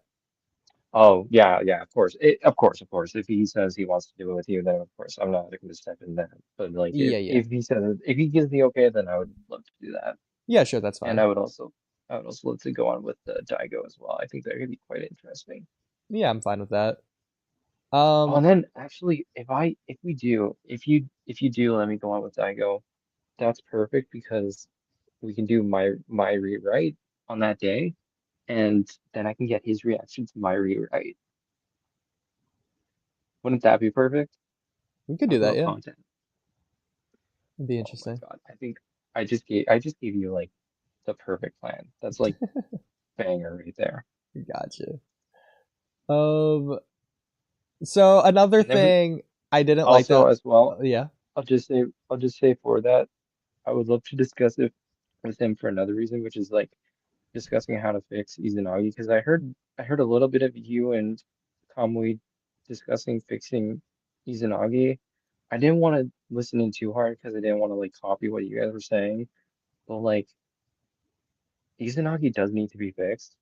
I'm just not sure how to go about it now, so I might need to like think about that as well. But like we can discuss that with Daigo as well. Yeah, that's fine. That sounds great. I'm Okay. actually really excited for that now. Yeah. So Yeah, this is I can something that I personally would have liked to see. I don't think it's technically necessary, but I don't like that we never got to see Endeavor atone. This isn't something I'm really gung-ho on, but it's more of he just says he's going to, and I believe him. I think it's happening off screen. But it's more anything that we see on screen during the story is just bad things happening to him and him just accepting it. It's not him going out of his way or choosing to do anything. It's him quote unquote taking responsibility. and just being fine with it. For example, Natsuo not liking him. That's not Endeavor atoning. He says that he's going to atone for the rest of his life by just telling people whatever, or like doing charity work for anyone that Toya's hurt or whatever. But again, we don't see it. I don't think that's the biggest problem in the world, but I would have liked to see him do something to know that he is going to do everything that he says he's going to do, but we don't see him do anything at all. Well, I think part of that, as you know, is that he's not the main character. So, like, we're not going to follow him around and stuff. No, I get that, but we're still following him around to go visit Toya. And for the record, I don't think that counts as him atoning. The rest of his family does that. They're not trying to atone. So, what's your problem with that? No, I don't You have a don't problem see with it? him visiting Toya. I think that's completely fine. Personally, I think there should have been a day where he doesn't visit so that Shoto can go visit by himself, but that's besides the point. My problem is we don't really ever see Endeavor doing anything, doing charity work, or telling people on social media, sorry guys, it's my fault, I'm atoning. We don't see him doing anything that he says he's going to do. Or anything at all, really. Yeah, I guess that is a bit of a missed opportunity. I think that's really more of like a personal struggle for Endeavor as well. Like if you imagine like him as like a person, like there's probably a lot of mental blockages as well that he's got to get through. The closest Sure. we get is he denies getting his like new arm or whatever to become a hero again. He doesn't want to be a hero anymore. He's retiring essentially. Honestly, my But biggest problem with the whole scene is that Endeavor and Ray are like back together and they're just like dog. I don't think they're together. I think they're just physically Yeah, near each other. I know, but the way it's kind of framed, I agree. And in my head canon, your interpretation is the correct one, which is like they aren't actually getting back together, but it's like kind of half framed like they are. No, In I get it. cases, I don't think there's any love between them. I don't think there ever really even ever was in the first place. But I do think I think Ray it's like, I isn't it like kind of, is it said like that Ray did like at first she did it just to like do it, but then she did kind of fall in love with him oh for maybe, a I don't certain know. period of time? Either I way. think it was. I think I it was like think for like the the first way three that kids. Ray sees Endeavor here, like for example Yeah, in this scene and for all the other scenes in the finale, she's not yeah. seeing him as her husband or the guy she used to be married to or the person she used to love or whatever. She's seeing him only as The Toya's father. dad, like her child's father. I think that's how Yes. she's seeing him. Yeah, I think you're right actually. I think because I think before she saw him only as Endeavor, the number two hero, and the former number two hero, and then number one hero. But whereas now, like after watching him battle against Toya and like reach out to his heart, I think you're right. I think she does see him now as like the father of her children. Yeah, Ray doesn't like him, but she's not totally distant either, to where she's absolutely sharing this burden and responsibility with him. She knows they're in the same position because they're both the parent to this individual who went down the wrong path. Also, I find this kind of funny. Let me see. This will be a second. But I wonder what Ultra thinks. Well, his mic died. Oh, is that what he said? I didn't Yeah, even yeah, see. Okay. His headphones probably died too. Okay, he's not yeah. even His here. head, yeah, his headphones. Yeah, that's what it Ultra's was. gone. Did he say he's gonna come back, or at this point is he not going to? No, Oh well, I guess we could wait and see, but you know. no, I don't think he's coming back. Oh, see, Ultra gotta go to sleep though. Okay, see you guys. Okay, yeah. Fair enough. We talk about So what Izuku were you losing saying? all for one and becoming quirkless. Well, we definitely can. Did you have a problem with this, Angus? Or are we still on the With previous one? Oh. With what? Izuku loses One for All and becomes quirkless. Yeah, but that's getting into rewrite spoilers. Oh, that's funny. So Well, if you want, I guess just we in can general, get. do you have a problem with it? Yes or no? Okay, well, not to get too in deep about it, but yeah, I did have a problem with. I hated that he lost the quirk, and there was like a perfect mechanism by which he could get it back. That um Rewind? no, that Horikoshi didn't go for, and I feel like it was such a missed opportunity. And I agree that like keeping the Embers was like kind of shit. Is it the And fact that at the very end, All for One still had the first his brother was still there? yeah, All for One, or Yeah. Tomura still had it, and his brother was still there, and they were literally fisting, they were touching fists, they were touching dips. So Literally there was could a have just been contact like there. movie 2. Just Yeah, returns to exactly. him. It's that easy. I actually that's kind of what I did in my rewrite exactly. So Oh, that's like funny. that's major spoilers for my rewrite, but yeah. So I was just like, it's all there, all the stars are aligned. Horikoshi just didn't go for it, and I was like, well, it's Mhm. my fucking rewrite. I'm gonna go for it. And I know Space didn't like that, but I was like, it's my rewrite, damn it. I can do whatever I want. So Yeah. yeah, Deku gets his quirk back. Okay. And in fact, if you think about it, that quirk was swimming around in the All for One quirk. So he Ooh, should get more than just One for All back. He should get All for One as well. that's So interesting. he kind of gets all that stuff, and he gets decay as well because that's like his main quirk. So he gets.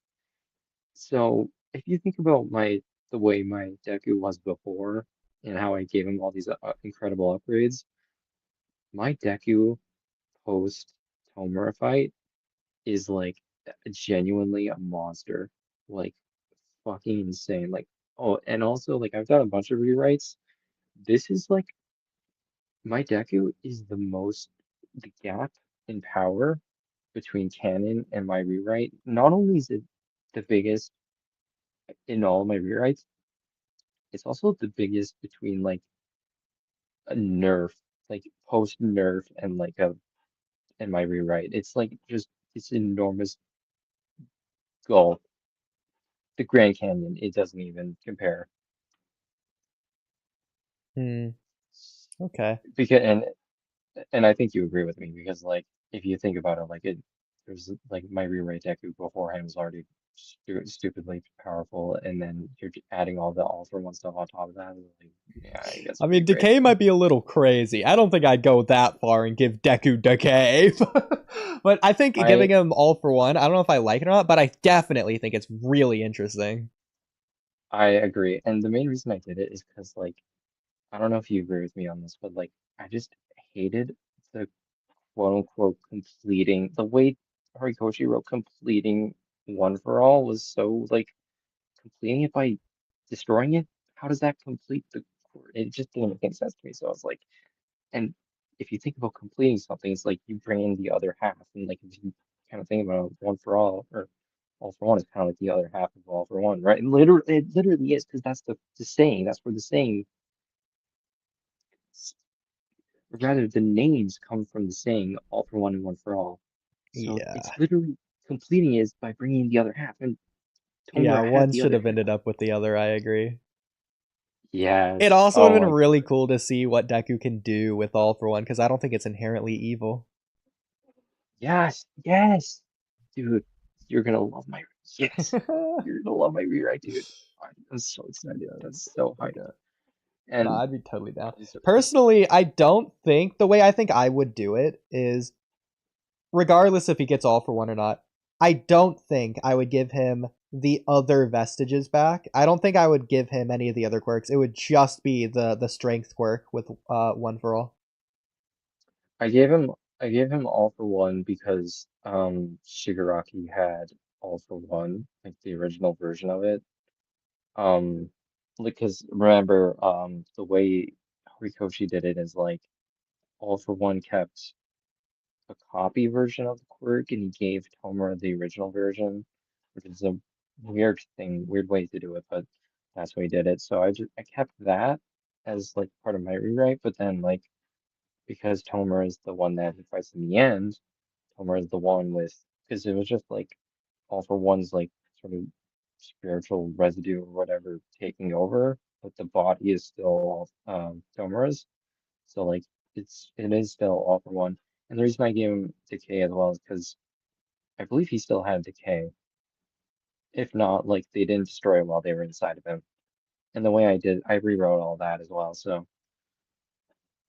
I think I even Interesting. mentioned to you before, like I also hated the scene of him cutting off his own arm, and the reason he did is because he had like the danger sense quirk, but I rewrote it so that he doesn't get danger sense because I thought that was really stupid because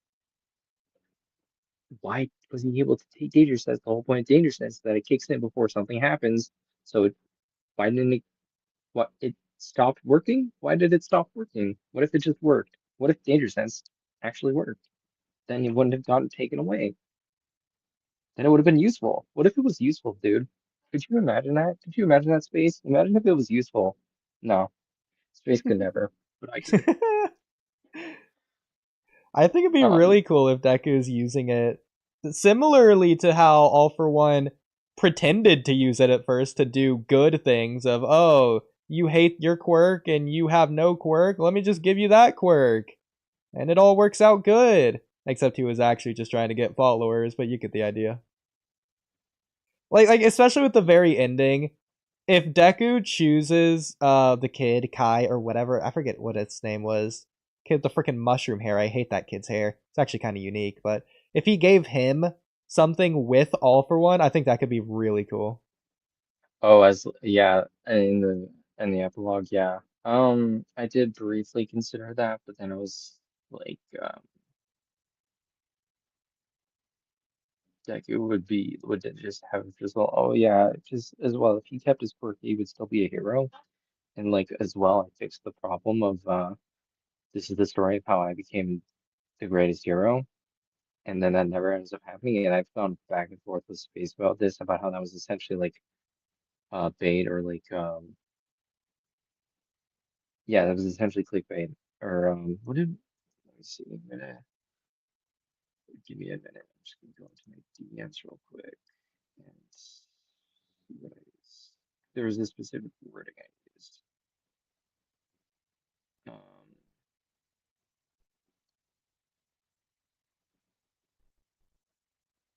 Retcon? I think I called it a retcon as well. He even agreed with me.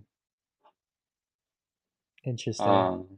Yeah, it is because it baits the reader into because it's like, oh, I wonder how he becomes the world's greatest hero. I think the phrasing "world's greatest hero" comes from the anime actually, whereas in the manga, I did find the panel and it does say this is the story of how I became a great hero.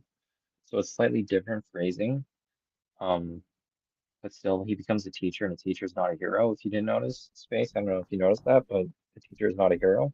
So him becoming a hero, it doesn't happen. So it was bait.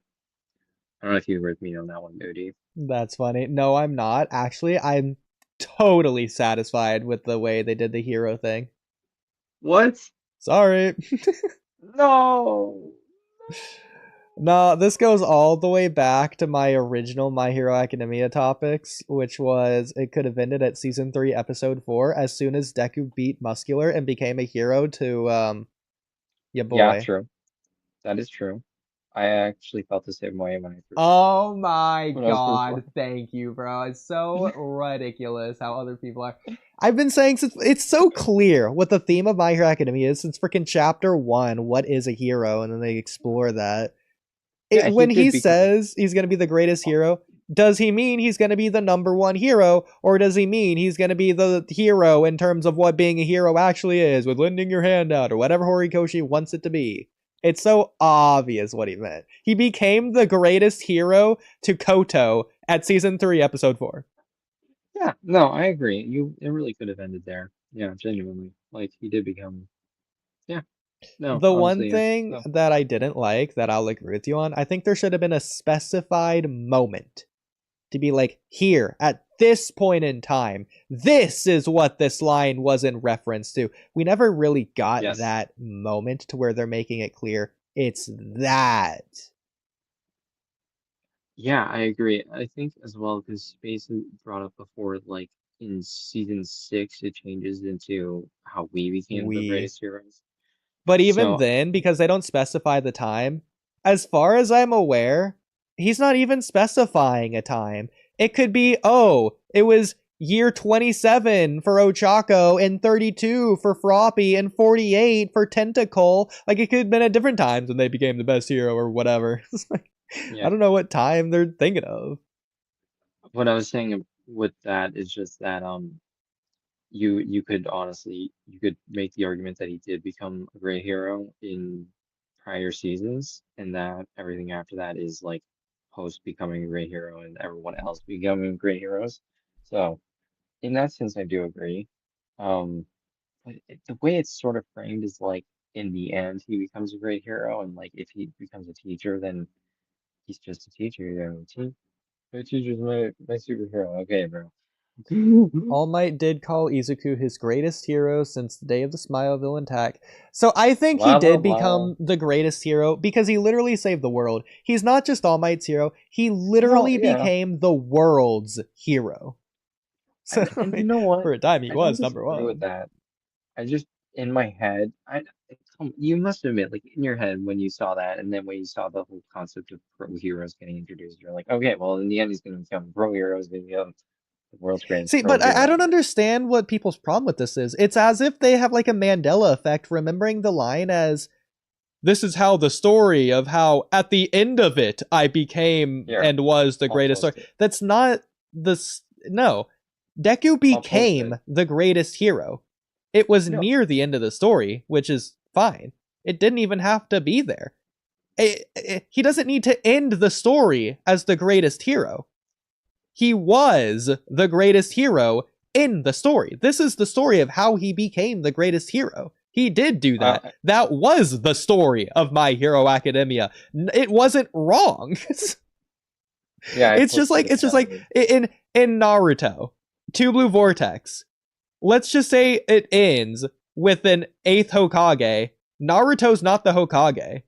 Are people gonna say the story of Naruto isn't how he became Hokage? It's the same thing. I see what you're saying. Yeah. No, yeah, honestly, yeah, I would say, you know what I do say about a lot though, like, if not out loud, then in my head, is like, the Naruto story did end when he got sealed. In some ways, you could argue that. I think it realistically probably ended more or less at Baryon mode. After that, there's not much of a change to Naruto's story, but there's a little bit of a development, but not much. Or you could, another way you could frame it is like it ended when he became Hokage, which never happened. Yeah, there's a whole lot of different points you could say where it ended technically, but ignoring that. Yeah. But for Deku, I don't understand. How do people think he isn't the greatest hero? He basically single-handedly stopped the League of Villains. He killed All For One. He killed Tenko, the leader of the League of Villains. Like, look at everything he did. He literally changed society. It's not just he defeated the villains. He changed society to now there's less villains popping up in society. That's because of Deku. I don't disagree, honestly. Like, so keeping that in mind, let's remember, he does get his All Might suit at the end. Let's keep in mind how strong All Might was in that suit. Deku's going to be even stronger by default, let alone it's a couple years later. That suit's going to be even more advanced than the suit All Might had. This Deku with the suit washes Season 8 All Might with the suit. He's way stronger. And that Season 8 All Might was freaking contesting All For One. This Deku, unironically, probably is the greatest hero. He's probably number one. He's probably the strongest hero, since that's what everyone else wants him to be anyways. Yeah, but anyone could wear that suit. It doesn't matter because this is Deku post Season 6 Dark Hero arc where he mastered his quirks. That was the point of giving Deku the quirk, the suit in the first place. is because they wanted him to do it because of his experience with all of his quirks. They wanted the data. That's why they gave it to Deku. I hated that suit. I don't give him that suit. That's funny. Yeah, I give him the quirks back because I prefer. I think it's hilarious because it's just further acknowledgement. It's just the cherry on top of the cake that's already been made and iced, icinged, I should say, that Deku could have been a quirkless hero. That could have been the story since chapter 1. He didn't need to get a one for all in the first place. I think it's just hilarious that Horikoshi acknowledges that. Then what was the fucking point of all of this? But at that point, it doesn't matter. Well, the point of it was that technically he needed one for all to do everything he did in the first place, but ignoring that. But this is the story of My Hero Academia is the middle part when he had the quirks. But that's not the beginning and that's not the end. The story is just hyper focused on this middle part. This like awkward year of his life where everything changed. But everything continues before, technically after it, but things were also the case before it. Yeah. Yeah. I mean, again, I don't disagree that he did become a great hero, and even the greatest hero, and even the world's greatest hero in that moment, and before then as well, like all leading up to it as well. Because come on, this isn't the story of Deku. This is the story of how he became the greatest hero. He did that, and the story ended. Yeah. The story did what it set out to do, and it stopped. Because that was the story. We saw that, and we didn't need to see any more. But even in the end, he's still continuing to be a hero, regardless. No, I actually agree with you more than you agree with yourself, which is like, it does continue after. Well, there you go. It does continue after the story of him becoming the greatest hero. Like it does continue after that. So yeah, a small degree. Like, but even so, my only problem with this is that they're hyping up how anyone can be a hero now. The everyday hero, Joe Schmo, can get his own statue, but Deku is being a teacher instead of a hero. That's confusing to me. Why would he not continue pursuing being a hero? That's what's weird.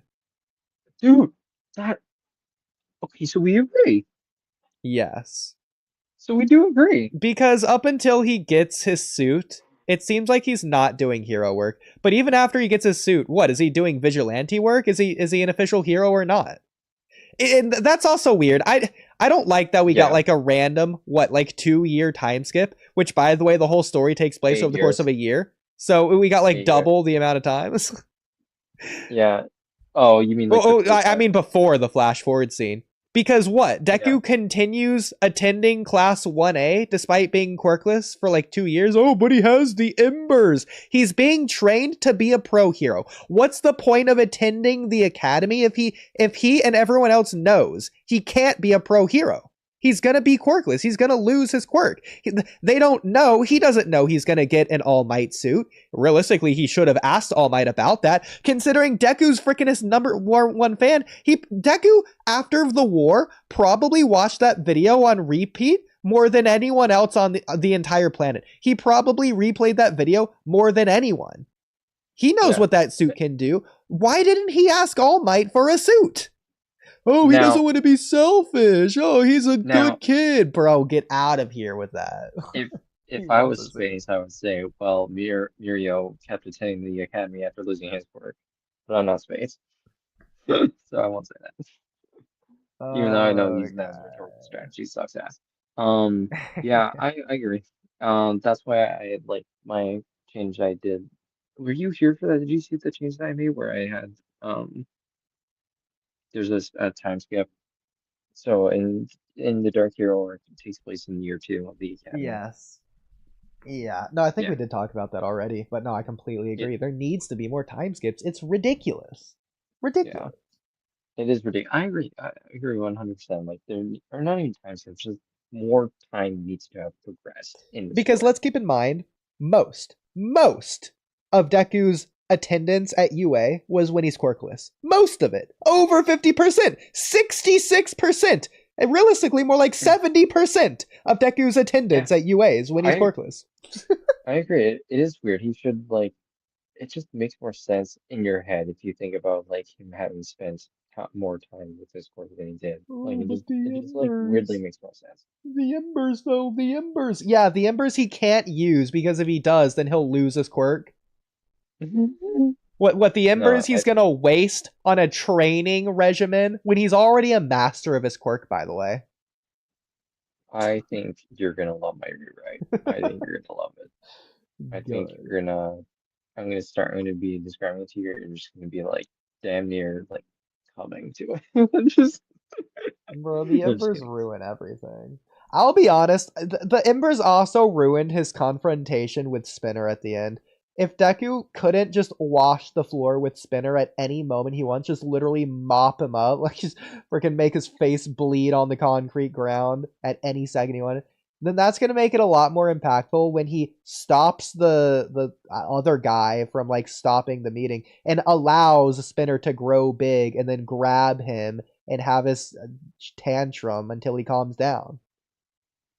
By the way, you mentioned you don't know if you like the idea of him keeping the vestiges for All for One.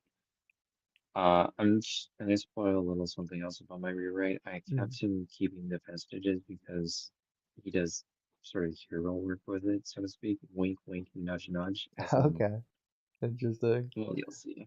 Well, it's interesting though because, like the story said, there's less villain work to be done in the first place. But from what I understand, the villain work itself is also easier. The villains are like lightweight now, I guess, for whatever reason. I think they said that. So let's just say hypothetically the suit is a weak suit. Deku's a weak hero with his suit. He's just a step above quirkless.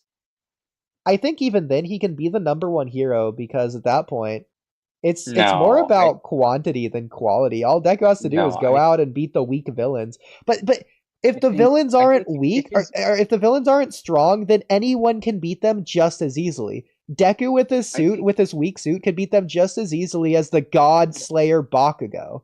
You don't need OP heroes anymore. Deku can be a hero with his suit, even if his suit is weak.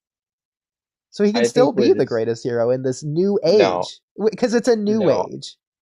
No. I think if his suit is weak, then Todoroki's the #1 hero. Why?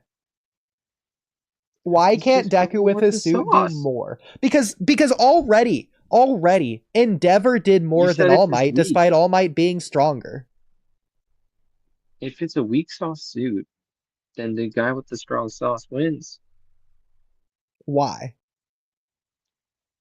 Because Todoroki's goated with the sauce. What can Todoroki do in the new age that Deku can't do with a weak suit? Hero work? No, but that's what I'm saying. I'm not saying Deku has to be freaking speed blitzing All for One with his hero suit. Deku can just have like a normal suit that's like kind of strong but kind of weak. As long as he can fight villains and win, that's all he needs. I think part of it for me as well is like Todoroki was like made to be the #1 hero by Endeavor, and like fulfilling that kind of makes sense. And I don't. Yeah, I mean either way, like Deku doesn't have to be top of the verse.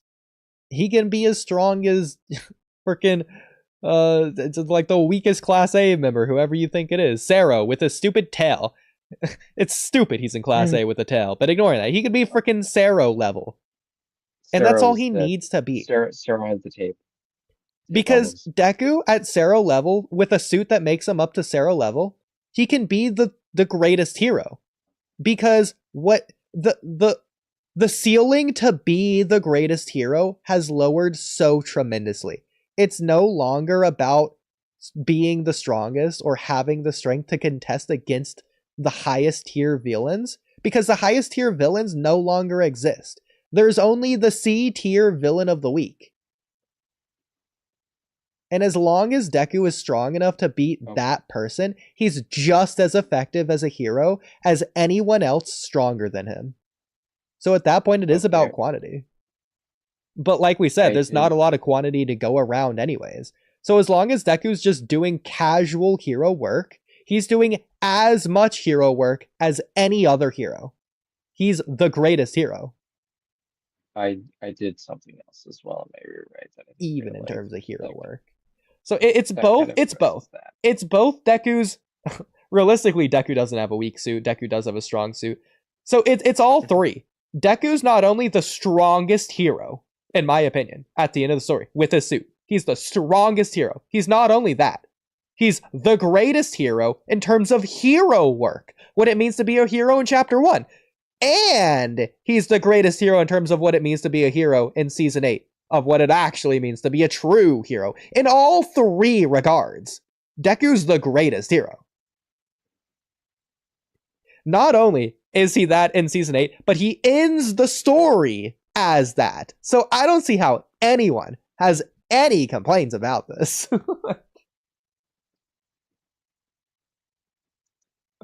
The story doesn't end with him being quirkless and giving up on being a hero and going to be a teacher. The story ends after that when he gets his suit back and returns to being a hero.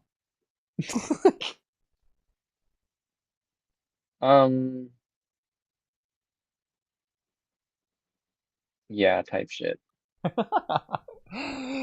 I don't know how anyone has that critique. Anyone at all. I don't know, man. I'm just really excited to get to my rewrite out. Do you want me to start it? Or like, hang on. Well, where do we leave off? Did we leave off at the end of Season 7 with your rewrite?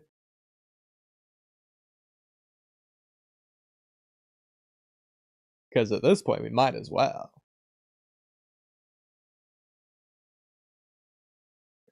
And Space wants us to read his messages. There's also like a ton of messages in the live stream. Shout out Daigo. MHA in 2026? I know, bro. At least it's not Attack on Titan. Maybe off topic, but is Demon Slayer any good? It's both good and really, really bad. And more bad than good. I actually have a Demon Slayer rewrite. Oh, that's interesting. Yeah. So I might share that with you guys. But yeah. Discrimination. Oh, we need to switch to Discord for me to do the rewrite, because when I leave the app on my phone, then it actually will just do it some other night. Yeah, that's fine. We can go back to the stage. No, I mean we'll do it another night. Like it's getting pretty late as well. Okay. So you want to do it in here then? You want to do it in here rather than the stage? No, another night. Oh, you want to do your rewrite another night for My Hero Academia? Yeah. Oh, okay. Well, did you want to end it here then? It is like 3:30, I know. Yeah, we should probably end it here. Okay, that's fine. Unless you had like one other short topic or something. Oh yeah, I did want to say as well, like go ahead. for if I am on with Daigo, one thing we could maybe discuss. Yeah. Oh, I had it earlier, but now I forgot it. That's okay. We could read comments while you try and remember. I think I was gonna say something about Sage as well. Of Thick Calves or someone else? Yeah, Thick Calves. Well, I know you posted a video in the hollow purple erases matter thing. No, it doesn't, bro. Yeah. Yeah, we'll have Sage on again, hopefully pretty soon. Oh, was it the chapter reaction or something? I wouldn't know. I forget what it was.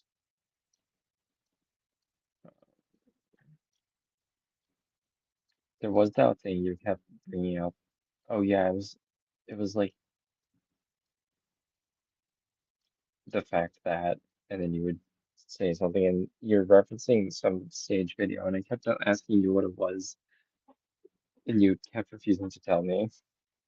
I still don't know It's which because one I it don't is. want people talking in that room because it gets filled up with so much other nonsense that isn't relevant to anything. It's not like Okay. a chatting room. It's meant to be like a topics room. Okay, well, you could have just told me, and would have stopped talking to you about it, and then I wouldn't have filled it up as much. Well, the funny thing is, I was planning to do that, but if I did that, then that would just be one extra message in there. You could have DM'd me. Okay, actually, I didn't think about that. That actually would have been a good solution. But what wasn't it you going back and forth with someone else though? So I'd have to DM both of you. I don't know. It Either was way, I just didn't me think and of it. Cowboy. Either way. I figured I could probably just tell you on stream. And hey, I'm doing it now. I was right. Yeah. It's technically the same with all of the React channels. But everyone just talks in them to the point that I've given up on telling people not to talk in them. Yeah, So. that's funny. Yeah. Yeah. Yeah, I'm really excited to discuss my rewrite, my Naruto rewrite with Daigo. If that does end up happening, which I hope it does, that'll be really fun. Okay. Well, reading some of these messages from chat. How did Yeah. Deku become hero without quirk? Because the structural foundation of hero society itself changed. What it means to be a hero to society itself in My Hero Academia has shifted fundamentally. Hawks is realistically the backbone behind doing that, but it's not just Hawks, it's the realization, the mindset shift in society, the civilians themselves. You can see this at the end of the Dark Hero arc when they talk about the pedestal thing. I think this is after Ochako gives her speech, and then everyone talks about what it means to be a hero and how they feel bad for selfishly putting All Might on the pedestal. And it was like watching a stage as they're performing, and they realize how wrong they were for that. And that was sort of the foundation behind that, especially the principle of you need a quirk to become a hero. That's why I think Bakugo is actually an interesting character. Not because Bakugo himself, but because realistically, if Bakugo just wasn't an explosive personality type, I think his character would have been so much better for what he represents to society. Because he doesn't hate Deku Really? for being quirkless because of Bakugo. He hates Deku for being quirkless because society taught him that. That is a societal thing that we only realistically see through Bakugo. And that's how the story frames, and that's a problem. I think Bakugo hates him because he's weak and tries to help him even though he's strong. I don't think so. I don't think that becomes a thing until their rivalry, which isn't until season 3. And also, he tries to be friends with him despite being quirkless, and I think Bakugo is just genuinely like, that's icky. No, I think it's brainwashing because I think Bakugo started out as that, but then he realized over time that's not how society is. And he quickly adapted to society. I think Bakugo knew from the get-go that he had a strong quirk and that Deku was quirkless and that like he would always but exactly. But then society reinforced that to the upteenth degree. Yeah. Yeah, but I'm saying it's sprang up from within as well. Think about it like Attack on Titan season 2, but technically season 3, to where Ymir, the fake Ymir, started like she like became a queen, but then like everyone started treating her like a queen, and so she like liked that. It's kind of like the same idea. By the way, can I just say, like, when I was watching this shit and the Ymir stuff was going on, I was like, okay, so when is the Ymir Titan reveal gonna happen? When is this gonna happen? Because when I heard the name Ymir, I was like, Ymir, that's like the name of a Norse giant. She's definitely gonna become a Titan. So when is this happening? And then it happened. I was like, I knew it. You can't slip that one past me. I did not know that. That is funny. Reminds me of the whole Oh, you like didn't? holding the boulder thing, whoever that guy was It from was like season 1. it was the most So- obvious shit ever. Like I wasn't even spoiled on it. I was like, okay, when is Ymir gonna try time shift? And then she did. I was like, fucking called it, bro. Now, it's funny, It's I like, didn't realize even when she was throwing herself off the roof, I thought she was just killing herself. I didn't realize until she slit her really? hand and then transformed, yeah. Really? Wow. Yeah, I was like, as soon as she threw herself off the building, I was like, oh, it's finally happening. Let's go. Let's go. And then That's she funny. I knew it. I didn't Nah, see I the, thought she that was just part. like making a point with her whole speech to to Historia or Krista at that time. Like if you go back and rewatch it with that context in mind, it actually does work. Like her Well, if actions you at go the back, it's kind of like in a weird way what Erwin does. He gives a speech and then he does something crazy with his actions. yeah, let's see. Ymir, okay. Uh, in Norse mythology, Ymir is the primeval ancestor of all Jotnar giants, born from the venomous rivers of Ginnungagap. Ginnungagap, slain by Odin and his brothers. Ymir's body was used to create the world. Yeah, so yeah, Okay, pretty obvious to interesting. me. Yeah. Yeah, Uh, yeah, that's cool. that was the only one I saw coming though. Actually, I think I knew Rainer was the Armor Titan. I think I might have been spoiled on that. I was spoiled on it like the night before it happened. Just by sheer coincidence, which sounds crazy because Attack on Titan season 1 had been out for like 6 years before season 2, and I looked it up like the week before. But to be fair, I didn't know who Bertolt was, so the reveal was still a reveal to me. Yeah, same. Honestly, it was still for me as well. Low key, it should have been Erwin, but that's besides the point. Shout out the Attack on Titan live action movies, by the way. I love what they Well, did. Erwin, he did have that weird reaction that even Levi pointed out when he was like, when they discovered. Also, by the way, can I just say, it's so weird that the chick was doing all these quote unquote science experiments on the Titans for however many years, and it took them, um, what's his face, the little kid guy, discovering that his mom became a Titan. It took them that fucking long to discover that the human or the Titans were humans. Like, Jesus Christ, guys, what were you doing for all this time?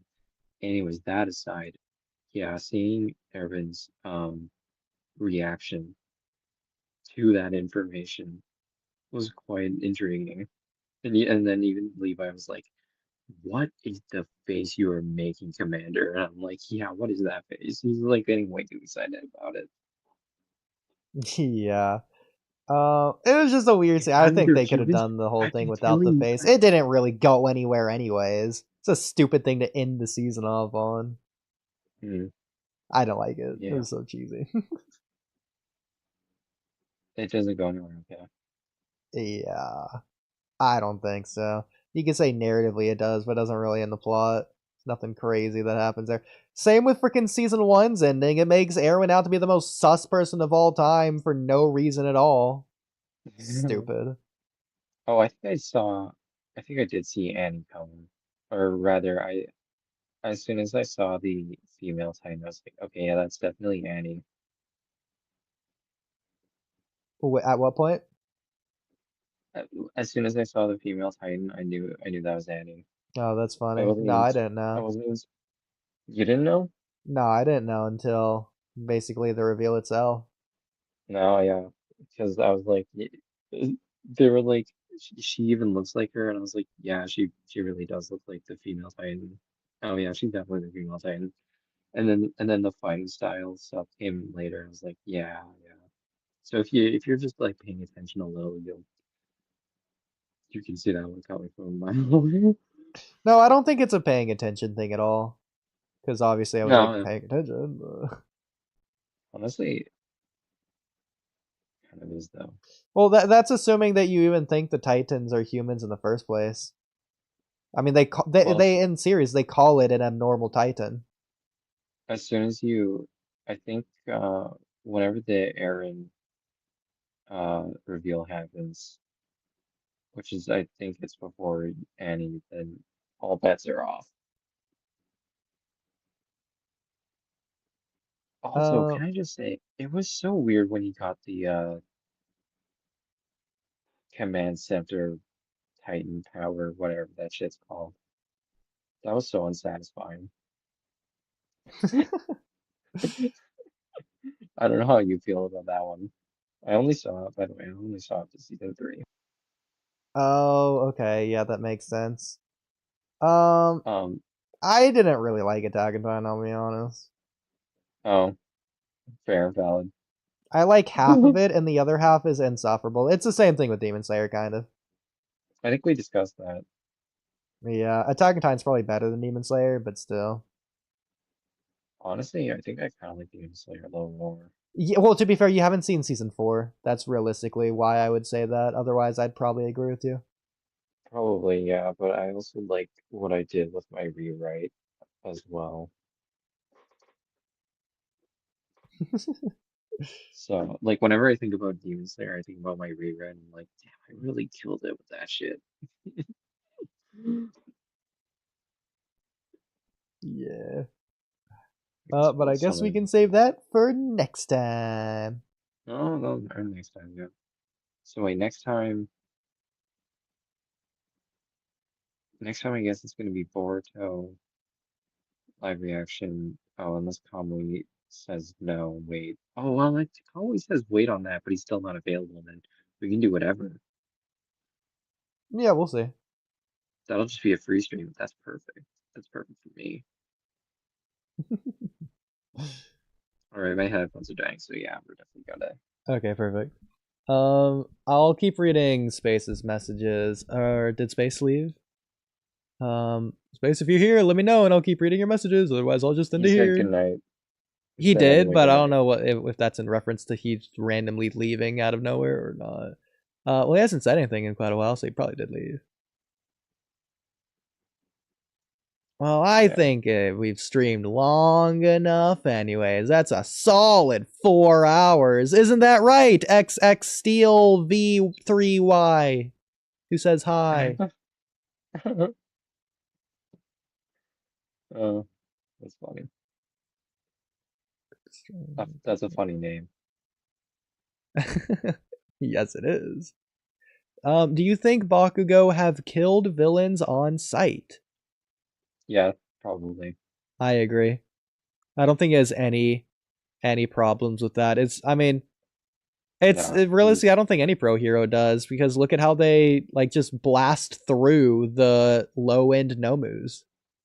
Honestly, realistically, I don't think he has even qualms with like villains specific. Like I think he's probably murdered before, just like out of sheer cockiness. Just like he's 12 years old and he's like walking down the street and somebody gets in his way and he's just like, "Fuck you." Yeah. I don't know. I feel like he probably should have just calmed down a little bit. Like, cause like, look at how he's acting in his like death sequence. When he's like, "Oh, I really wanted your autograph," and then he doesn't ever get it. By the way, man, that sucks. What a shame for the story that was. Well, anyways, I'm definitely gonna be leaving, so y'all take care. Have a great night. Great place to leave it off. All right, good night. And sweet dreams as well. Those two. Okay. Well, everyone, that'll do it. Bye.